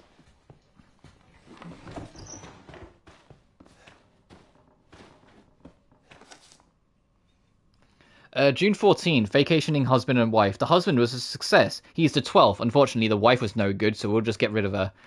3 college girls on the 7th. They're all rotten. Lucas is a damn idiot. August 13th, homeless man. Turned 3 today. He's the 13th. Turned in 3 today, sorry.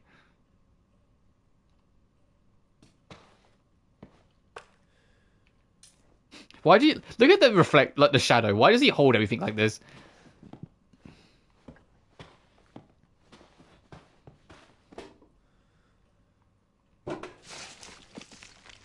Oh, okay. Not every box you find has a secret in it. But they may all be victims.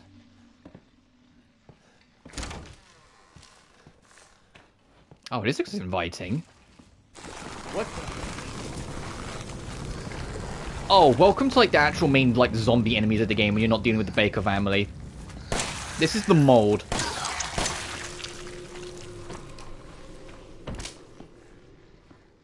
So they are like the main like normal enemy of the game. They'll have different variants later on. I didn't realize we encountered the mold now. For some reason I thought it was later on. There's a point where we go into like a basement area and that's when I remember first really encountering them. So we're not done exploring over here yet, so I'll go do that first.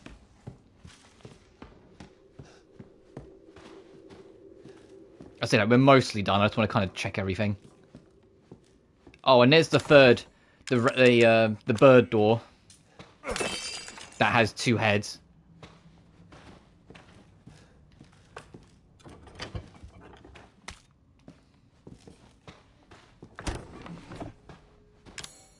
Oh, our inventory space is fucking full.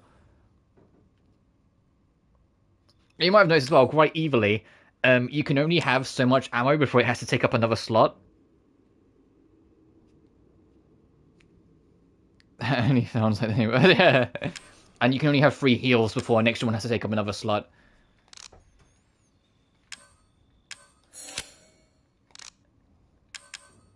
Oh, we don't need this videotape at all anymore. We've already done the our stuff with it, so I'll have to get rid of that eventually.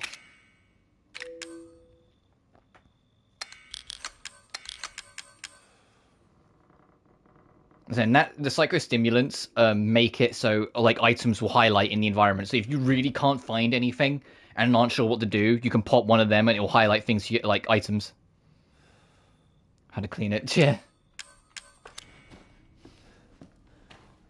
Fairs.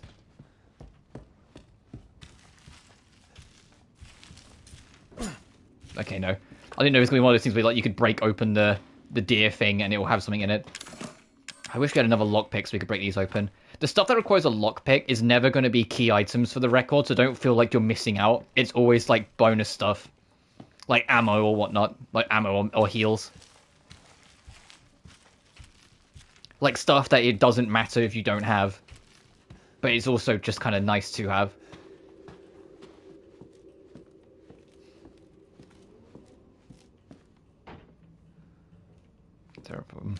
That's where I remember the first mold encounter being, down in there. But I guess it makes sense, but I like because it's so close to where you do first encounter it that after 10 years my brain would just associate that with it instead. So I'm not going to remember something that specific. Wait, let me just fucking ditch all the things I don't need. We're never going to need that again. We don't need them right now. I'm not going to use that. I don't need that many heals on me, at least right now. And I can put my gunpowder away, because I think that should do us for now.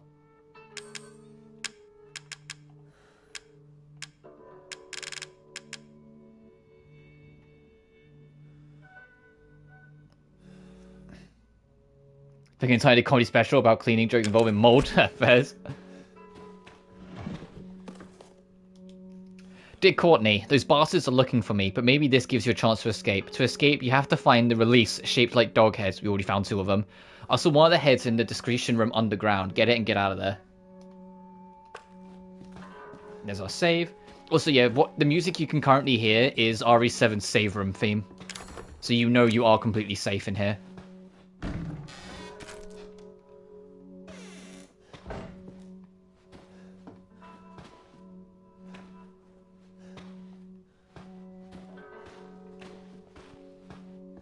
So I will save. So the game will pause for a second.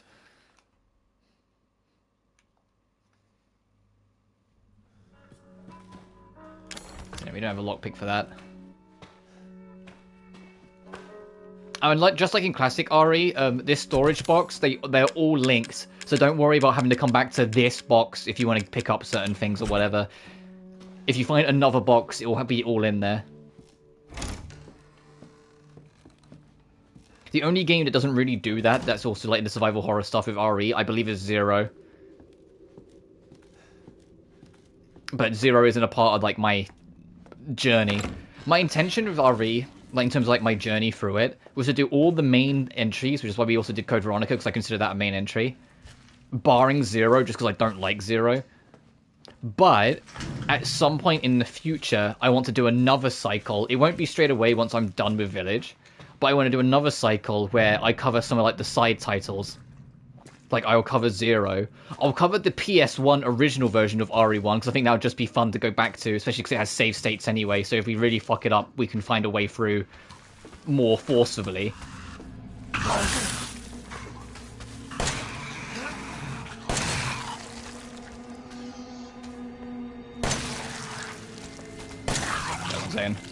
And then I want to cover the Revelation games, because I think they are interesting side pieces.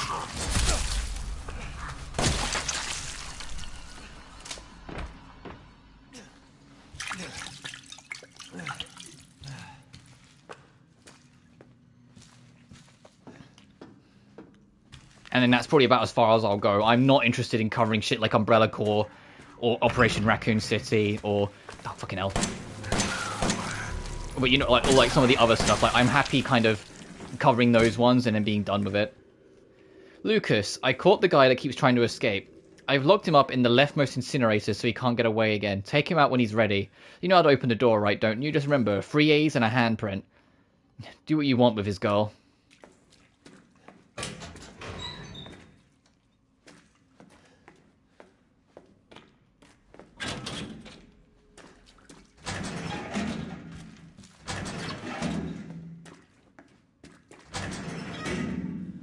Three A's and a handprint. The handprint has to be one of them, yeah? So that has to be opened. And then 3 A's. Lara, 2 A's. William. And Sean.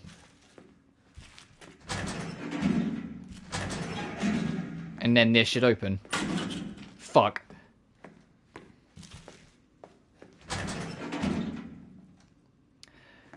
Never mind, there's a Tamara.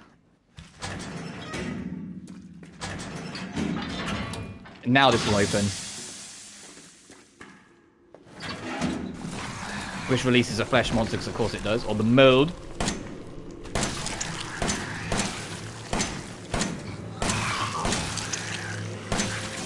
Please! I'm just like popping off in his face as often as I can. This is the bigger variant. This is like a version 2, which is why it's like the sword arm.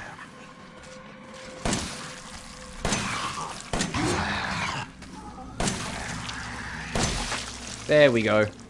And yeah, they did... that was like 8 headshots before it went down.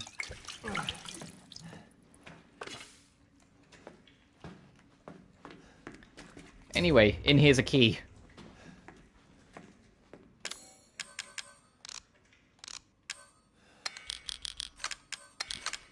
I'm going to try and keep... until we get more inventory space, because fucking look at this, we have like none. I'm going to try and make it ammo and heals along the top row, and special items along the bottom. Later on, we will get the ability to expand our inventory, but that's not until, you know, later on, so you have to make do with what you got.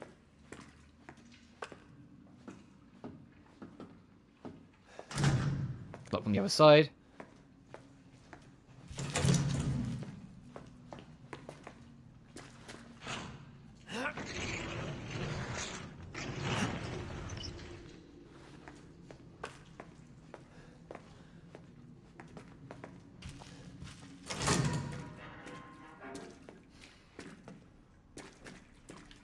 Oh, I already know one of you fucks are going to be in here.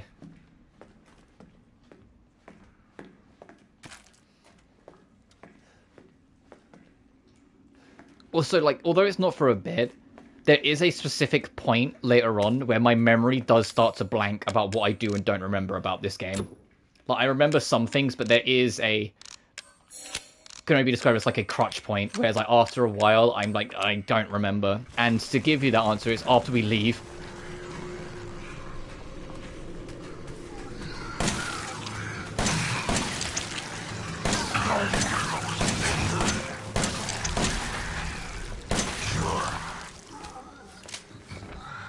Once we get, it's basically once we get the third dog thing, my memory of this game starts to loosen.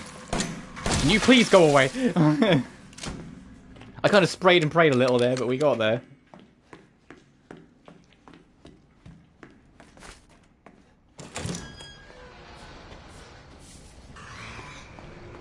Okay, there's another enemy in there. I just heard it, so I'm going to back up because it will start chasing anyway.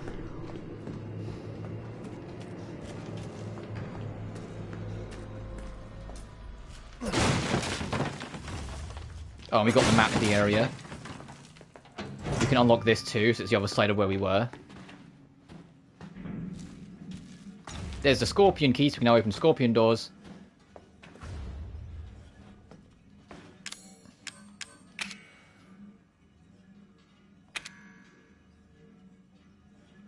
And there's a fireplace with a treasure in it, so we got to keep an eye out.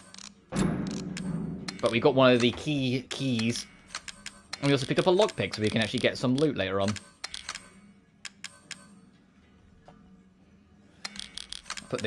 I'll put all my keys here. That'll do.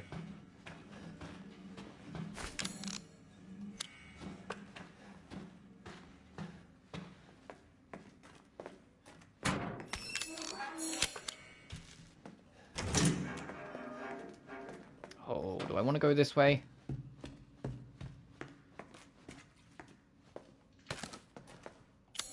Oh, that's the snake door, so no, we can't go that way just yet. We need to go back to the boiler room.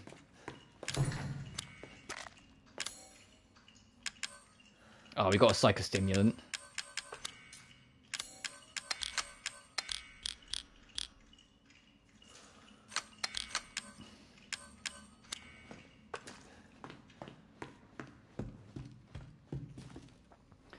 I'm just going to check a message 1 second.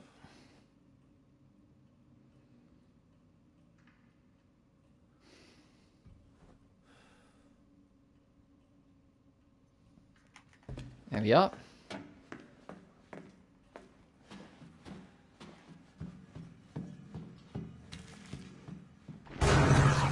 Oh, hey, buddy.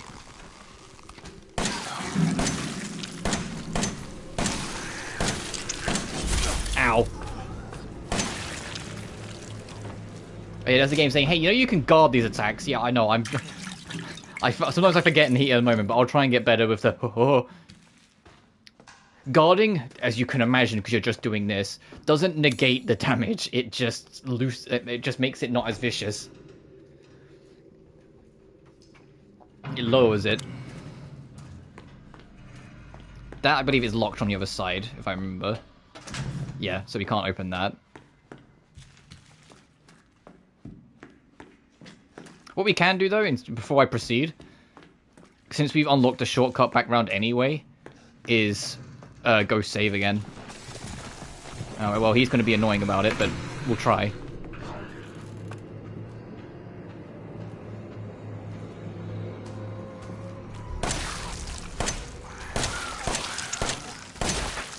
There we go.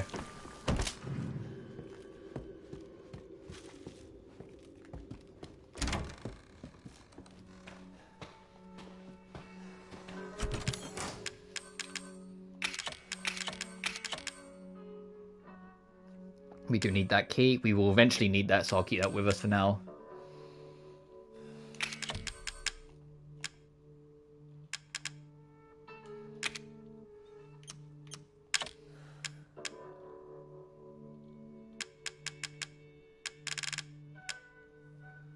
I think that'll do. And we can use our lockpick to break this open. When he's done fiddling. And more bullets.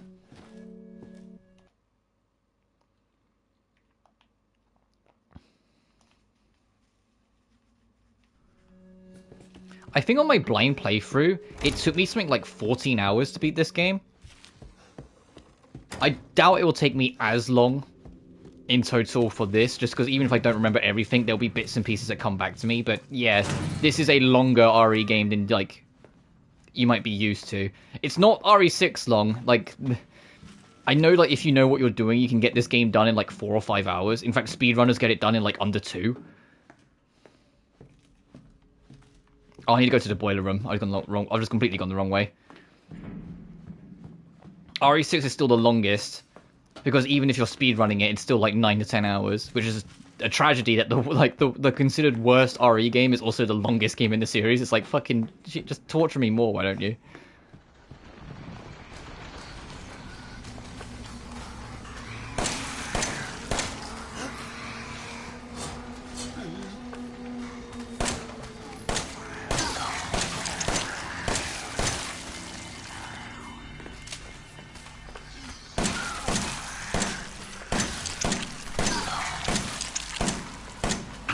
Why are you not dead?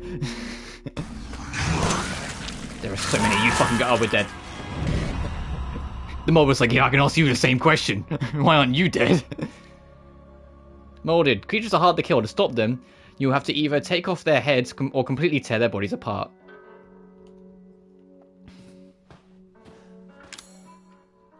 Yeah, one of the tricks to dealing with the mold, if you don't want to kill them, is to shoot their legs.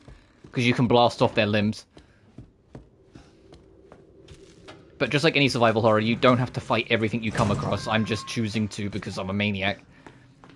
I say that though, when we go back into this room, I am going to try and see if I can circumvent the mold, because there's fucking 3 of them in the room, and that's a lot of hassle to deal with only 26 shots.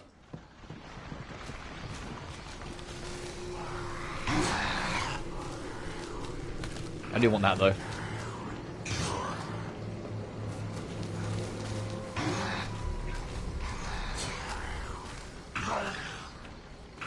Alright, come on, gang. Try and lure you away a little bit. Give me a bit more room to try and actually deal with you, because you're circling and cutting me off.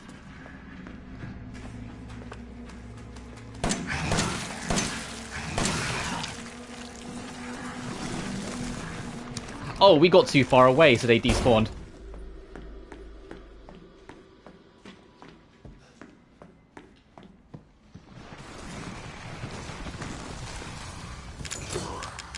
Go, go, go, go, go, go, go, go, open the fucking door! Yeah!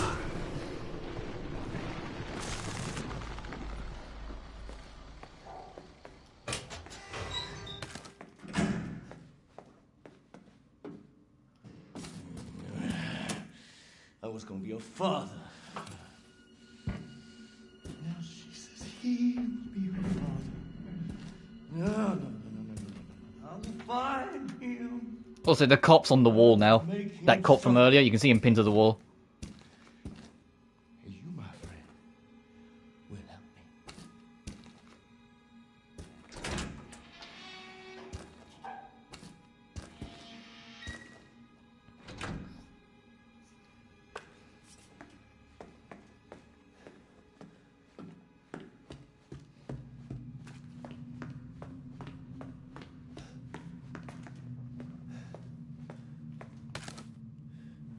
Game, it's all well and good giving me shotgun shells, but there's one problem. I don't have a shotgun.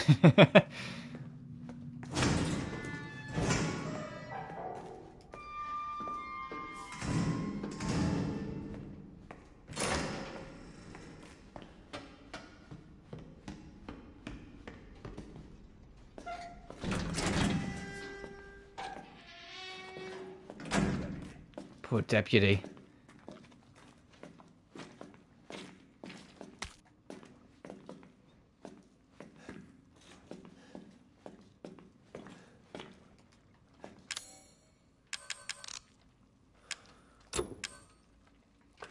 I'll hold off making any more heals for now, because it'll take up another inventory spot. I say that, no it won't. Because it will replace the slot I just had.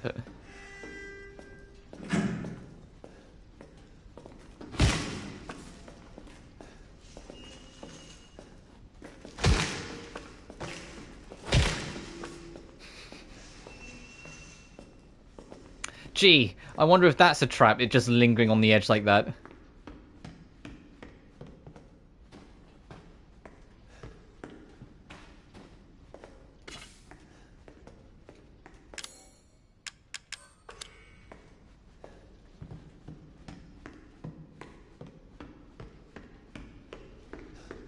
Oh well, no time like the present. Oh boy, I sure hope we don't get shoved from behind or anything.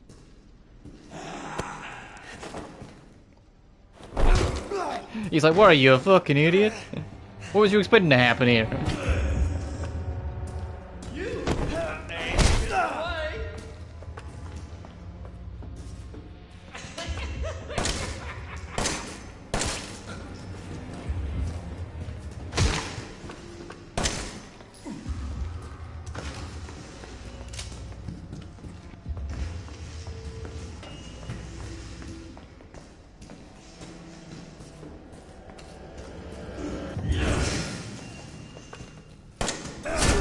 Ow, okay.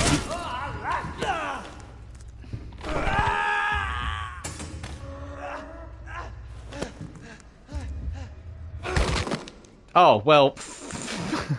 Okay. I don't know what you ever saw in you.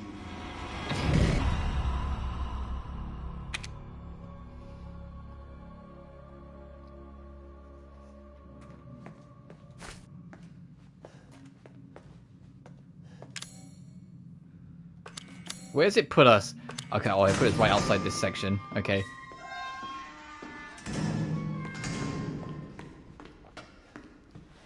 I'm gonna make sure I'm fully healed just to give us more of a chance.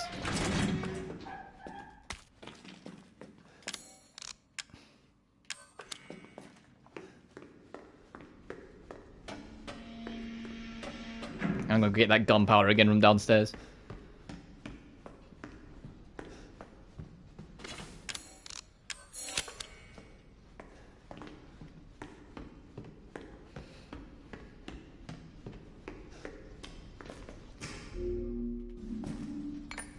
Oh, I was hoping this was a cutscene I could skip, but no.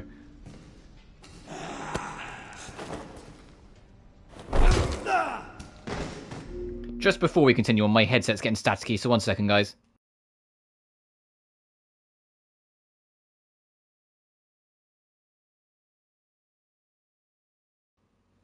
Alright. Hang on, I did do that, right? Yes, okay.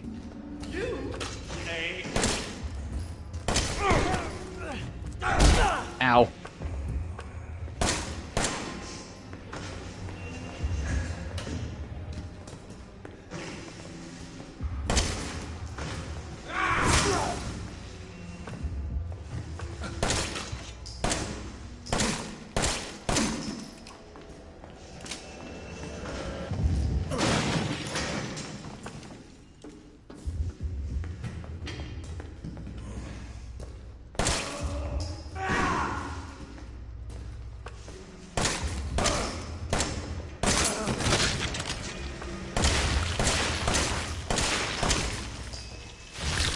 Oh, it's getting all staticky again. What's going on? 1 second.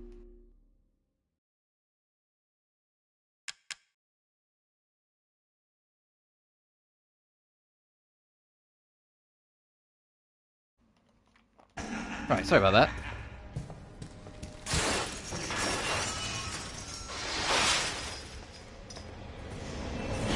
There you go. Also, he says groovy when you...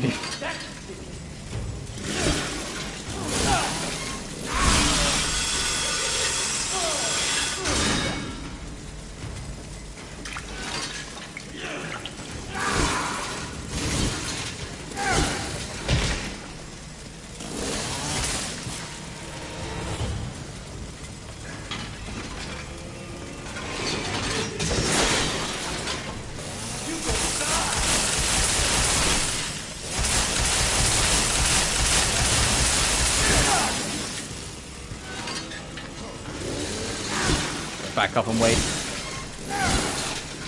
Also, yes, this boss fight is a giant scissor versus chainsaw battle.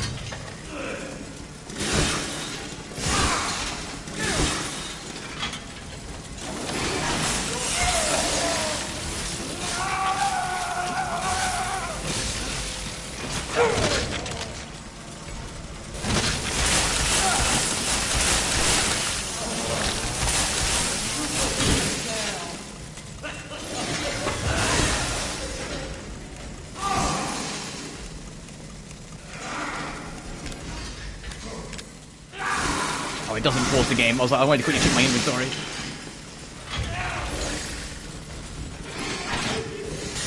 What's my health at? Okay, average.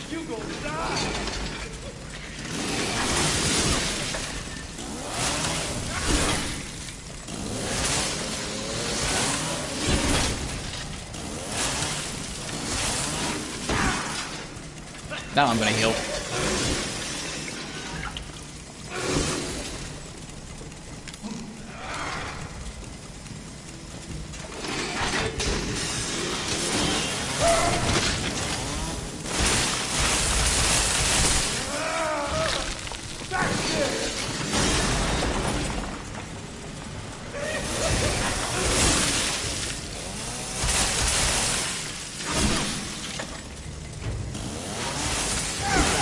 Ah, you gotta clean it on us that time.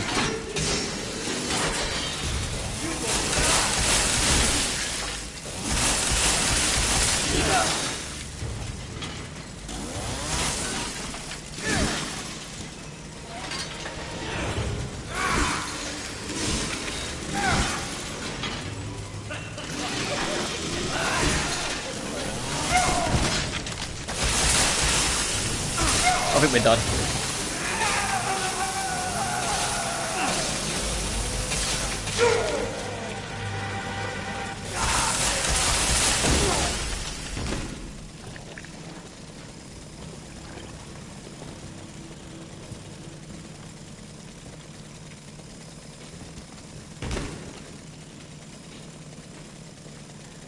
And goodbye.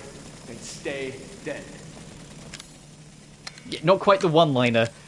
Doesn't quite hit the same. Do me a favor and stay dead. Doesn't quite hit the same.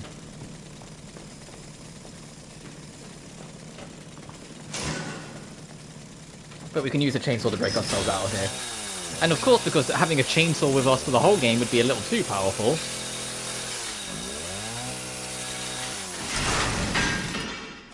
It breaks the chainsaw.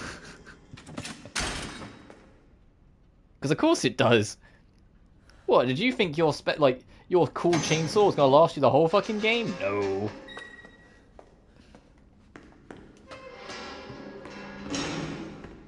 I had to be a bit quick though. I had to you can just munch a herb, but obviously it doesn't heal anywhere near as much. And so partway through that fight, I did just kind of nom it.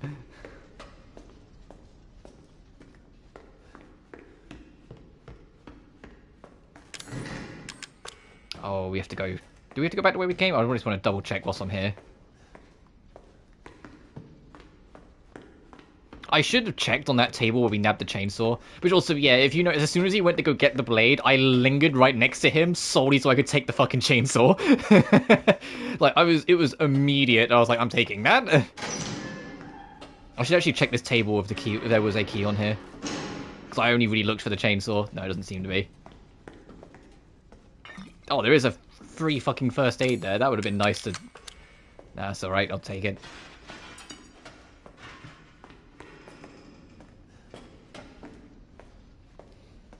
And the reason why these drawers are here is if you completely run out of resources, it's a way to sneakily spawn in more stuff to keep you going.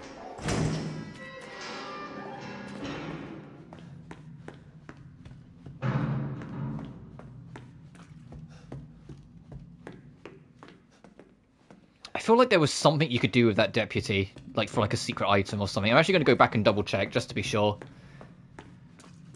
I might be a point later on that I'm thinking of, but I really feel like there was something you could do with this.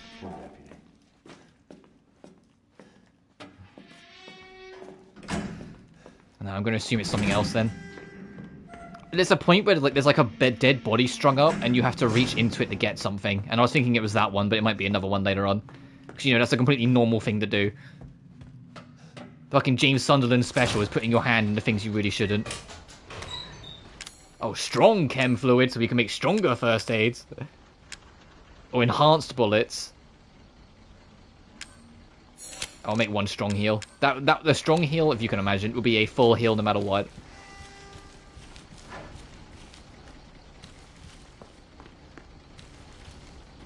It's the equivalent of doing the red and green herb mix from the classic games.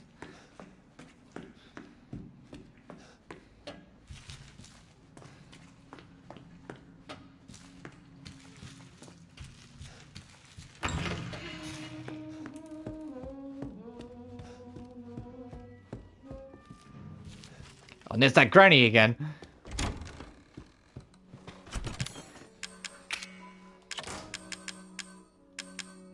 We still don't have our shotgun, so I can wait for now. We do have a scorpion key, so even though we have the ability to leave the house, I'm obviously not going to do that. I'm going to use the scorpion key to like poke around a bit more, especially now we don't have Jack on our ass. We can explore a bit more carefully to try and find the broken shotgun so we can get the shotty. But I am going to save.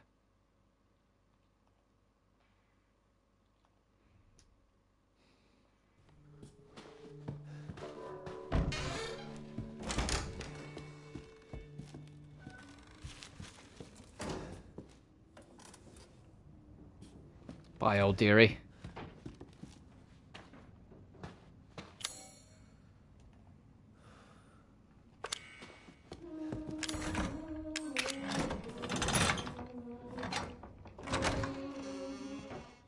Also, the old lady hums the game's main theme song.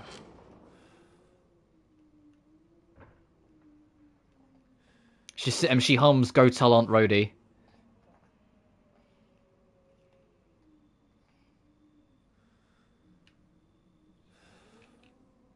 Oh, small keyhole there.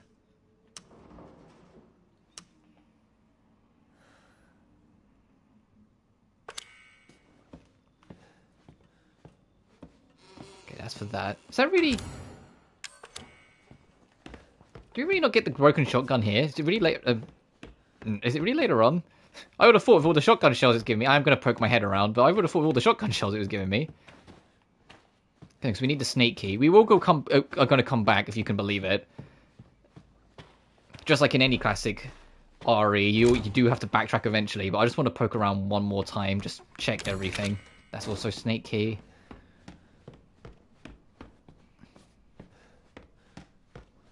Oh, this isn't.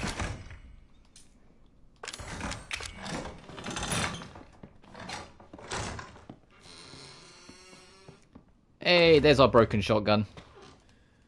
I'm tired of chasing all these shitheads around the yard. The next one of my guests runs away. Hide the dog heads relief so they can't get out of the house. Let's hide them like this. The grandfather clock, we got that one. The book in the recreation room. And the dissection room in the basement.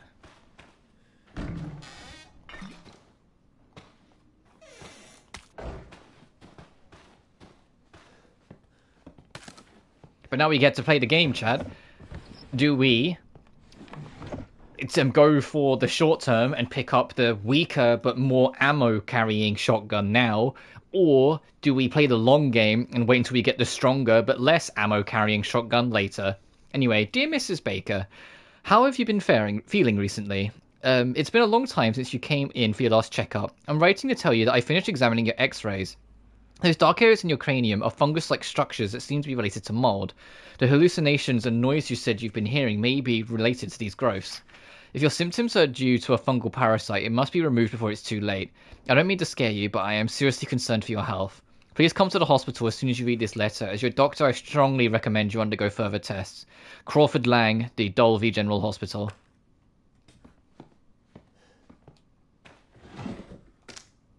What's that? Oh, what the fuck? Why do I want to pick up her dentures? Is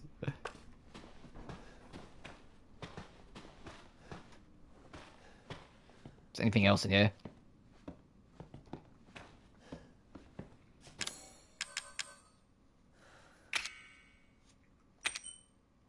But yeah, if you repair it, this, I think it's only 2 shots before you have to reload it. So it's a double barrel, but it does significantly more damage than the standard shotgun.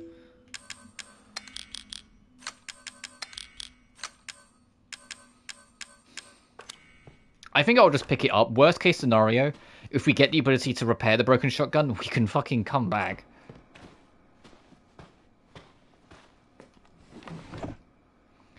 October 2, there's a storm coming. I heard a lot of trouble cleaning up after the last one a few years back. I guess it's time to reinforce the windows and shore up the roof. Maybe I'll get Lucas to help. The water has finally receded. The house is alright, but the old house is badly damaged. Lucas making a fuss about a huge ship that washed up in the bayou. If that's true, I better report it to the parish. I'll go check it out tomorrow.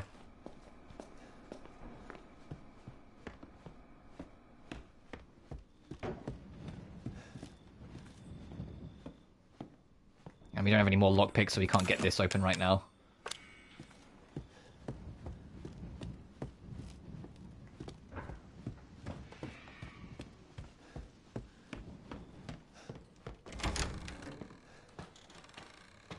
Yeah, I'll pick up the shotgun. But we said worst case scenario, we can come back later on. And it's still holding a shotgun shell from earlier, so I'd like it.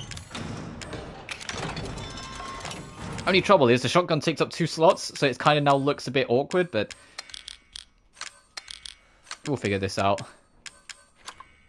But this shotgun, I believe it can hold 4 shots, but it does less damage. But we have our shotty.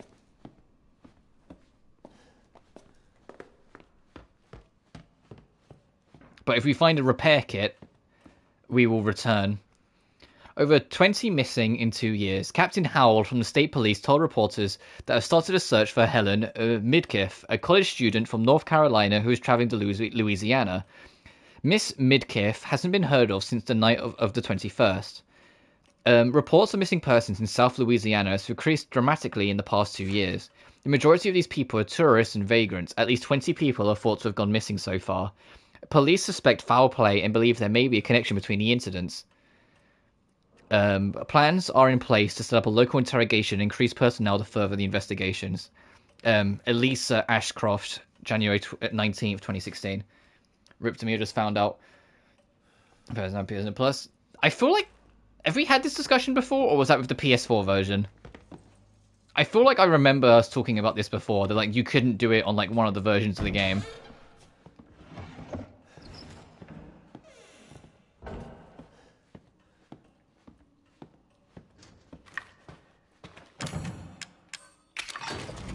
Anyway, we've cleared the first major objective of the game. We've escaped the house. Obviously, that doesn't mean we're free. But it's a start.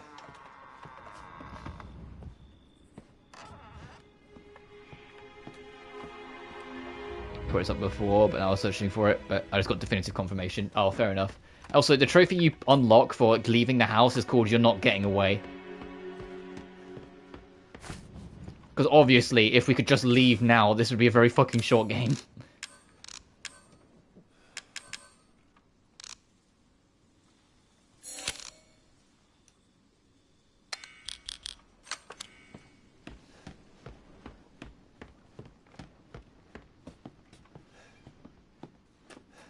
That's also going to be our central hub space. That's our safe room.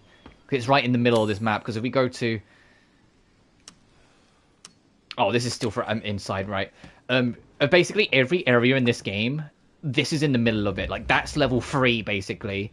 Down there's level 2. That sort of idea. Like, it all comes back to here. We just did what was basically level 1.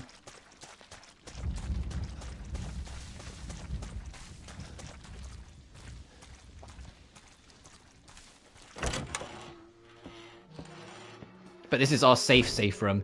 And as you can see, you can use coins to buy things. You can buy these to permanently increase your health. You can buy this to increase your speed, which I probably will get.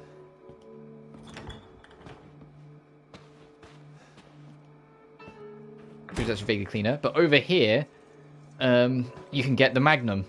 Or, well, it's not a Magnum, it's just a stronger pistol. But it's basically the Magnum. But it costs 9 coins. It's too late for them. Infinite... I have no idea. I never used cheats in DMC1. You can get infinite DT, but that's for beating Dante Must Die. Obviously, like, you know, the standard way. My body's feeling weirder and weirder. Soon I'll become like mum and dad. It's all her fault. Should I run? No, I can't. I'm dead if she finds out. The woman she was with, Mia, she knows something. If I had the serum, I could cure myself. I have to find out more.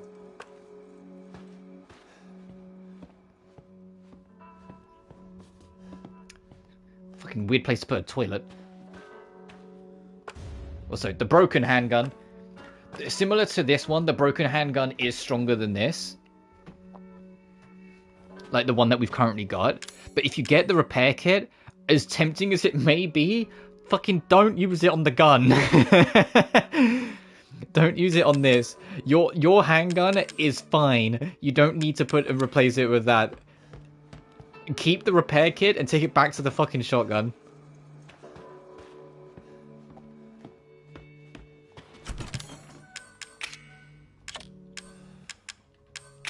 Yeah, we have 4 antique coins right now.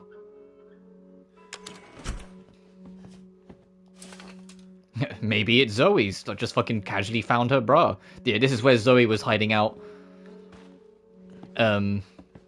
Whilst her whole family decided to go and fall apart. We have enough coins to permanently boost our health, but if we get one more, we can make it so we can run faster. And if we get 5 more, we can get the Magnum. Also, yeah, any tapes you collected, you can review them here if you want to. But so this is what I mean, but this is basically your hub. Your home away from home.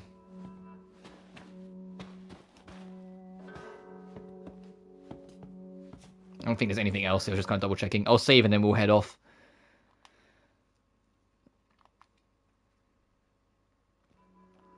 I might not get all of level 2, or I say level 2, the second area, the outhouse, done today, but we'll at least make a start.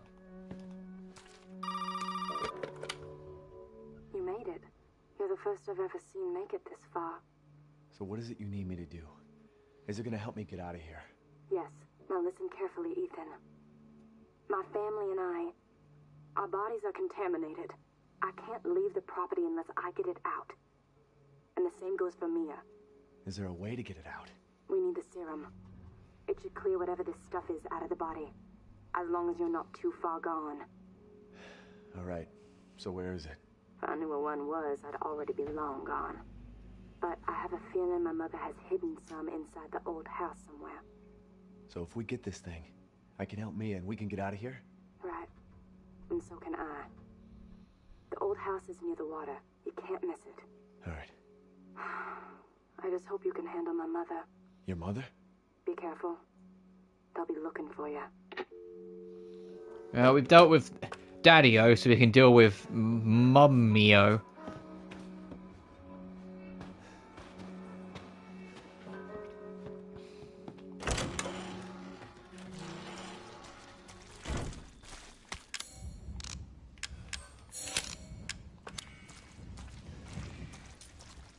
So that's level 3. That's later. We can't do this yet.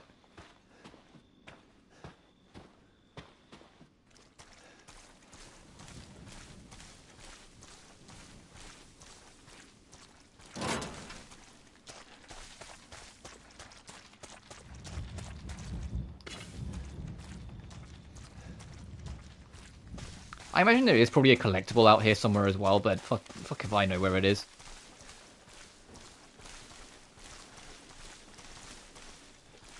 Oh, hey. Alright. 1 less coin. I'm actually going to go put this coin back in the box. 1 less to find.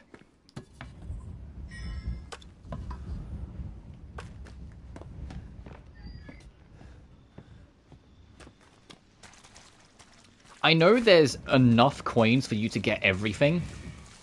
But, like, just enough sort of thing. So obviously I'm probably not going to find all of them casually, which is why I'm going to pick and choose what I decide to go for. There's also special coins when you beat the game, that if you have them on you, boost your stats. Or, because this is a Capcom game, you can get all of them for like £2. Or like $3. You can just buy them instead of unlocking them for beating the game. But that's a common thing with a lot of Capcom's games now, that all like the super unlockables you can just buy if you don't want to do the process. It's what makes, to be honest, it's what makes RE3 Remake a joke to Platinum. If you don't want to do the normal way, you can get it all done in basically one playthrough. You have to do a second one because you have to do no inventory and just do that on easy. But you can just buy the DLC that or buy the unlock to have everything unlocked, and you can just go in with the double damage booster plus another double damage booster on top of it, 2 defense boosters, and then the infinite ammo rocket launcher, and then you're fucking set. And then you can do the hardest difficulty and clean up all the collectibles and do the speed run because you've got a fucking rocket launcher all in one go. And then the only trophy you're missing is beat the game without using the item box, which is why you have to do a second run. I'm going to save again while I'm here. It's why I have burnt the platinum twice for that game. It's like the only RE game of platinum, because once I platinumed it on PS5, I was like, hang on a minute, this platinum's actually pretty fucking easy if you just have this, like, the infinite ammo rocket launcher, if you can believe it.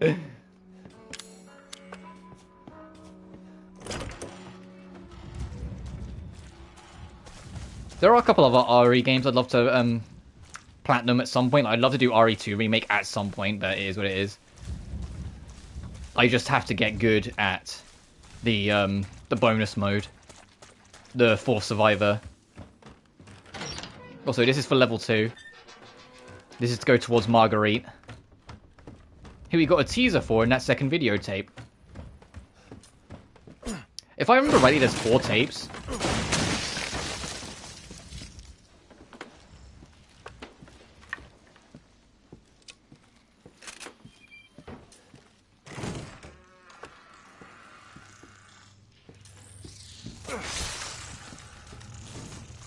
Trophy unlocked, things got personal.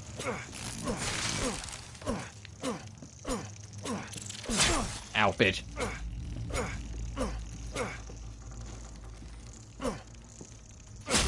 Ow, bitch!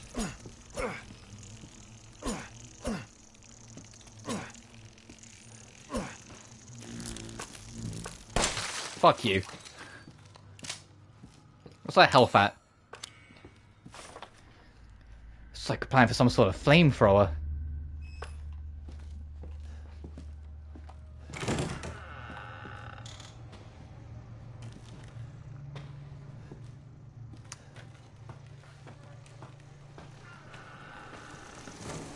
Oh, hey, yeah, we can't do that. That's like a hornet's nest. Hey. Sorry to pester you. I will go this way. Oh, yeah, I hope you guys aren't squeamish about bugs, because this whole level is the insect queen kind of deal. She's upstairs, don't go up. Ow. Ow.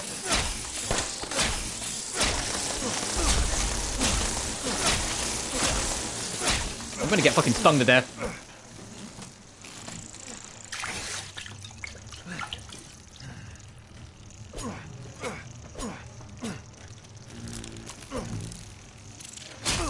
Oh, bitch.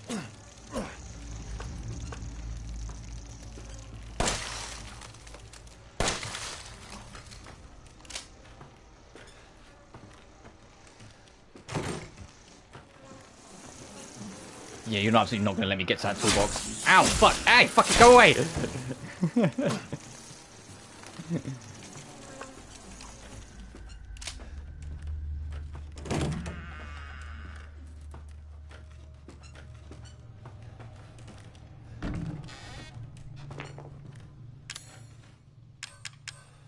Okay, that's fuel for the flamethrower when we get it.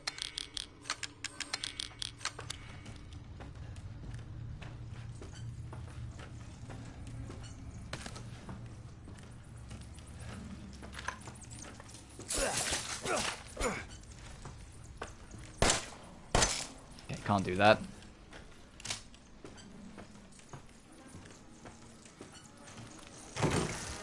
Oh, it's the other side of this. Oh, I didn't mean to.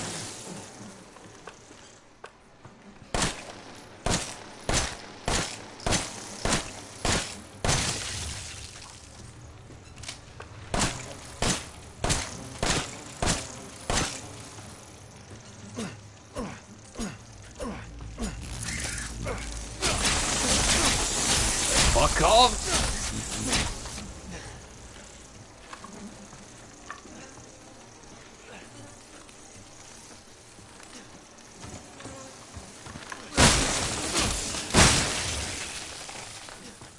Trophy unlocked. Less is more. Take down 2 or more enemies in one shot. Yeah, I guess I did that.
Burner nozzle, we need that to build our flamethrower later.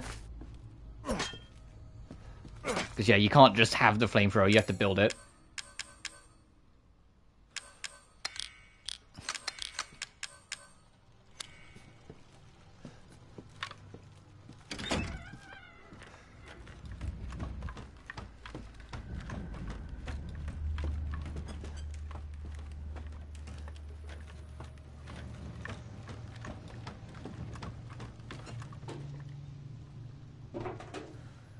Oh hey, replace the knockpick we just used. And a psycho stimulant, which we might actually use.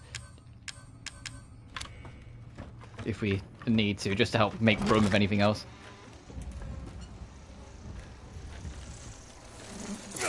Ow, ow, ow, ow. Crouch, man, fuck, come on.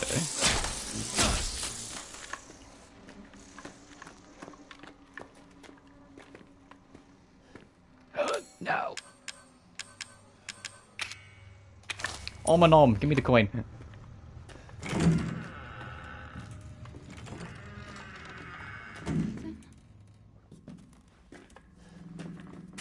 Ethan! No more bullshit, Mia. I want some answers. I know, you're right, and I always wanted to tell you, but I can only remember a little, and the rest is just gone. Dad, right? You mind if I borrow Mommy for a little bit? Don't you stand there. Do something! Ethan, help! Damn it. We need that stone statue, but we have like no room.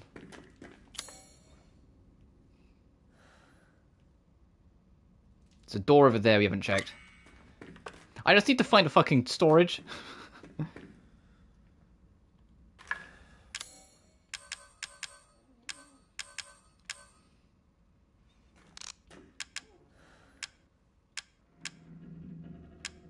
Also, hey, solid fuel and chem fluid. Fuel for the burner. If you have the strong chem fluid, it's rounds for a grenade launcher. Gee, I wonder if we're getting one later.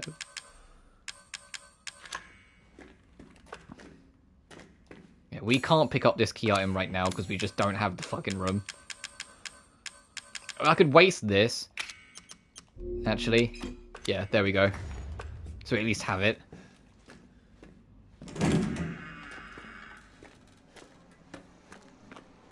Oh, hey. Stay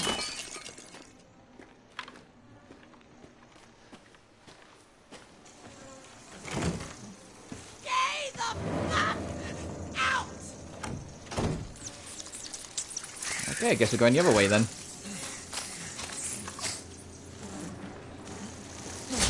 Ow, ow, ow, ow.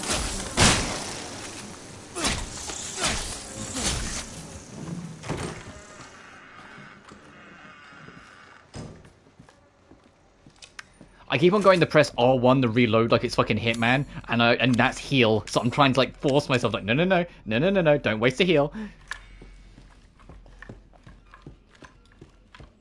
I still have Hitman on the mind, even though it's been a little bit since I last played it.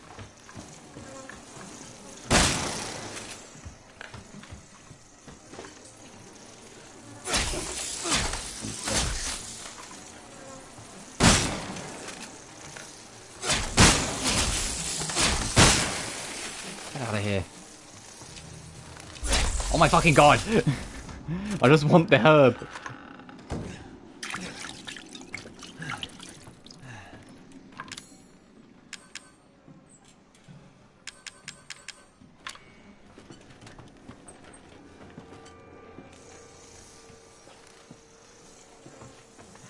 Oh, you don't belong out here.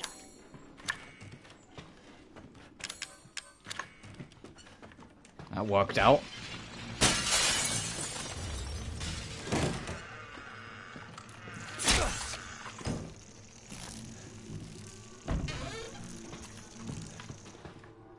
Oh, okay, she's looking for us.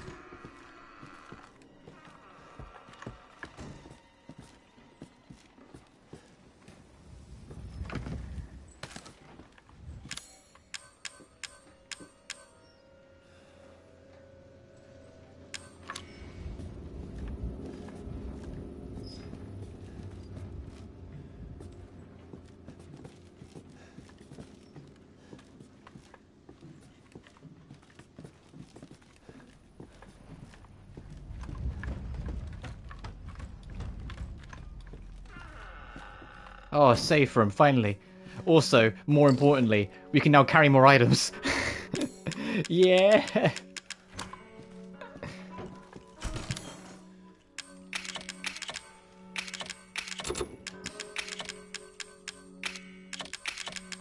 Let me just put everything away for a second and then go back and rearrange.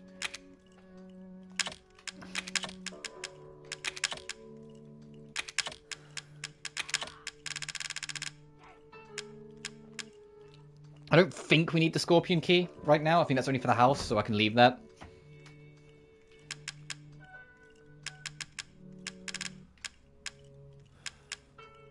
Do need that and do need that though.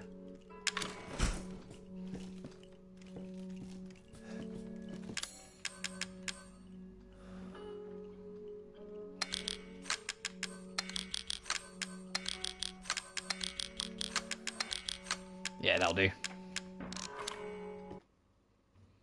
I like how whilst I was like busy organizing my inventory, you could vaguely hear Marguerite in the background.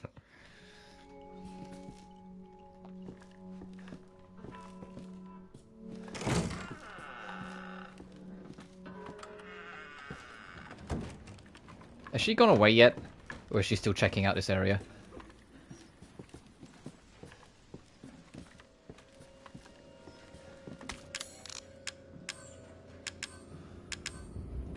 Oh, I'll hold off for a second.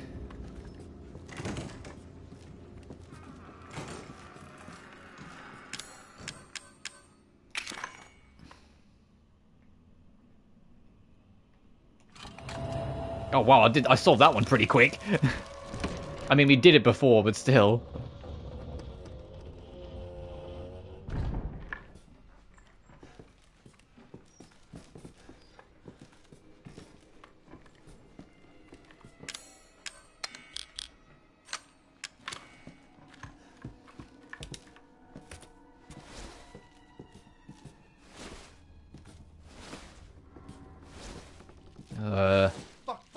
Fuck! Jesus, fuck!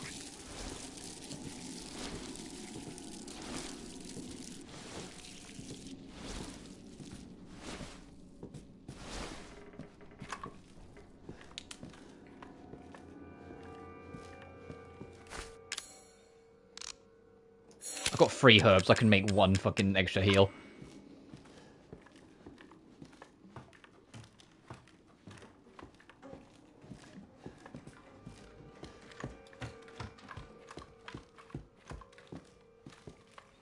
Zoe, you tried to sneak up onto the 2nd floor again, didn't you? Did you think I wouldn't notice? Even after what's happened with Evelyn, you just keep talking about some strange medicine.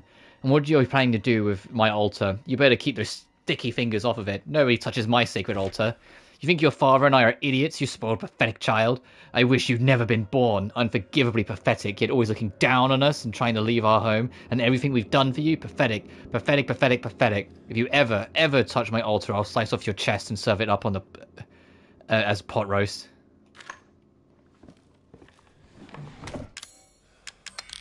She sounds lovely.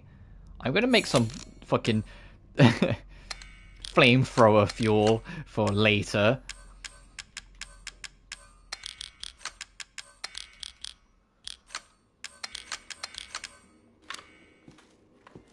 Yeah, we need the bird key.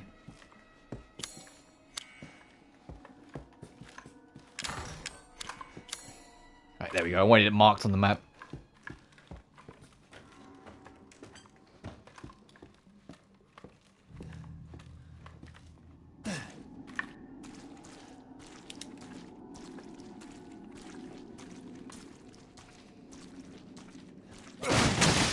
It wouldn't be a modern Resident Evil game if it wasn't the yellow tape to make sure you know where you're going.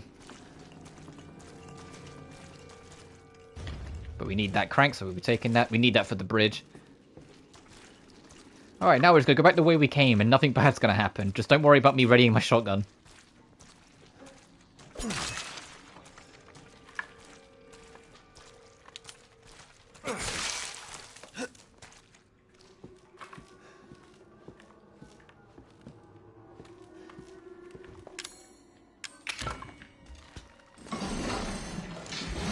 Oh, I remember this. On my blind playthrough, I didn't even spot this here. And so went all the way fucking back. And it was when I was watching someone else playing it, I just, like, I saw them just crank it there, and I was like, oh, I'm a fucking idiot.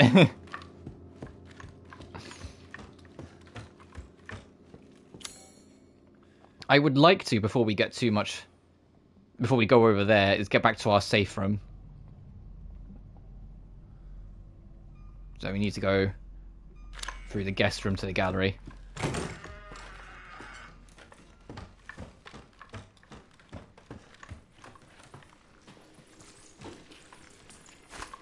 Yeah, we got the herb. Fucking...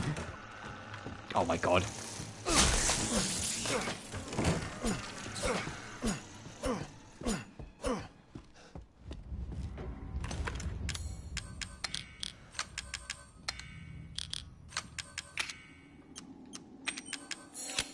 Anyway, we have a flamethrower.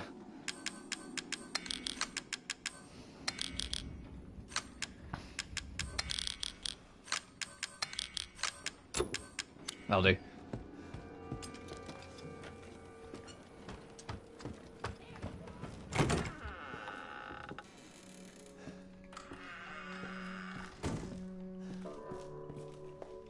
Oh.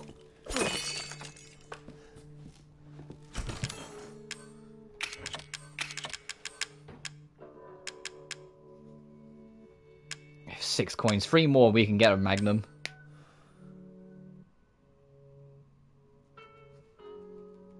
What's up, kitty cat? Oh, that make you jump?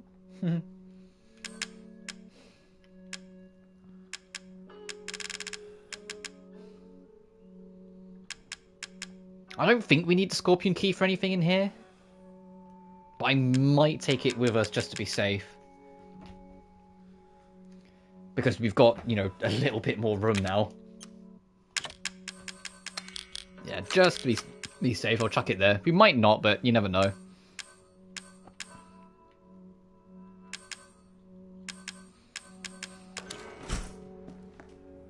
Yeah, I'll save again. We'll go crank this up, and the next save we get to after that will probably be a goodish time to wrap up. I'm guessing she lost us. Because, you know, he's in the safe room.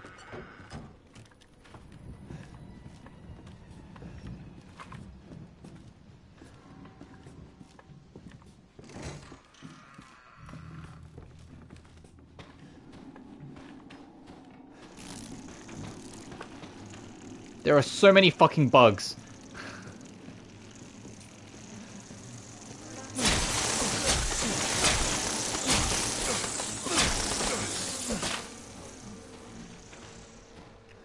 I want to save my flamethrower for when we need it.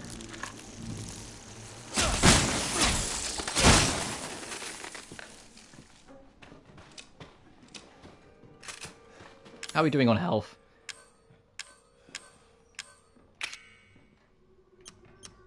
Yeah, fine, we'll use one. Oh, hey. I told you to get out!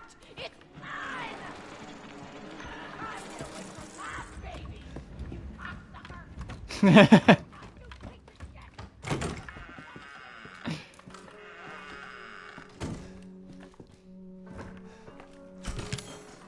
Marguerite's so inviting. She's so nice. This is a safe room. We can hold out in here for a second and she'll lose interest.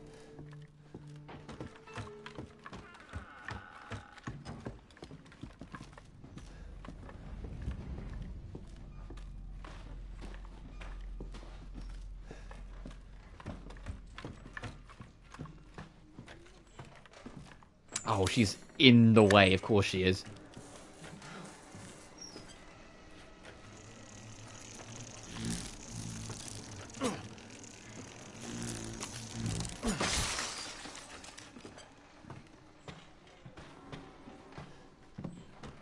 We might have to shotgun Steve her a little bit. Just to get past. Because I don't think she's going to leave that space. Shit, can I, like, spot her through the window to see where she's going?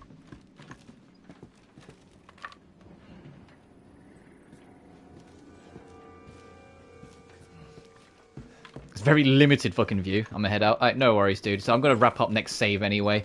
But thanks for stopping in. tomorrow, assuming no trouble, we should be back on Atelier, Escher, and Logi. But I wanted to do some of this because I wanted to get back into RE anyway, and it's been a while since we did 6. I'm having a good time as well. It's been nice coming back to this game. After so long.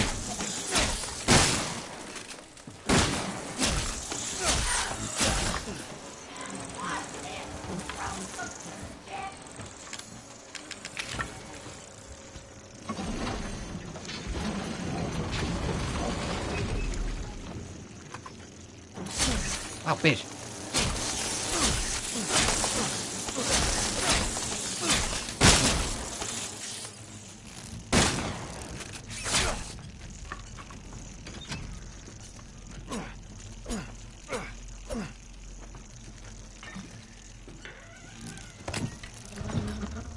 Hey, the crow key, nice.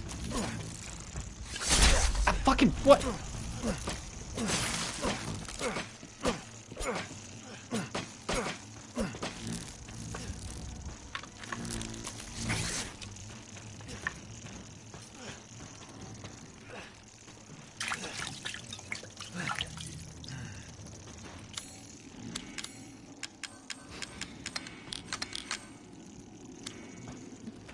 Since we've just picked up the crow key, what I might actually... Oh, hey, buddy.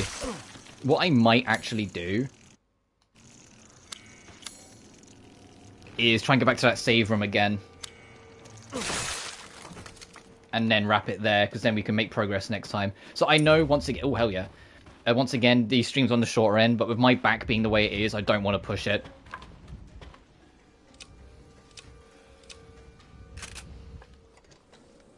So I do apologize for those who are... that look forward to these streams and like, oh, they're only like 2.5 hours now. I have to be reasonable until I'm like properly back in shape. You can blame me though, it was my fault. I fucking overexerted on Sunday and that's when my back's going out.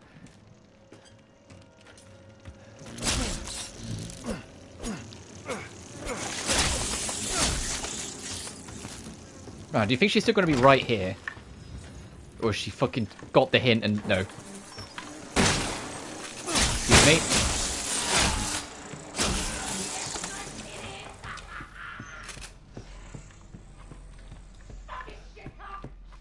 Fucking shitcock. Oh, I love it.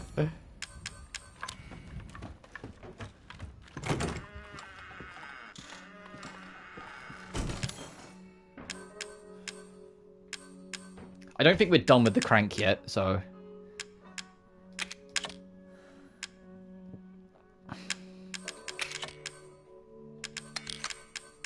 I am going to put the scorpion key away just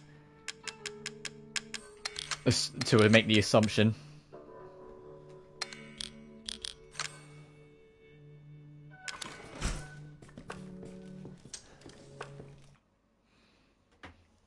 And I'll save here, and I think I would call that a stream. So I know it's on the shorter end, I'm aware, and I do apologize. It's just until my back's in proper shape, I don't want to overdo it. Oh, what's my stats at right now? Normal, 2.5 hours, 3 deaths, 6 of the 20 collectibles, 7 of 18. So yeah, 3 and 5, plus the 9. There's 1 extra spare, cool. 13 of 32 files. And we haven't used either the stabilizer or steroids yet. And we have healed a lot.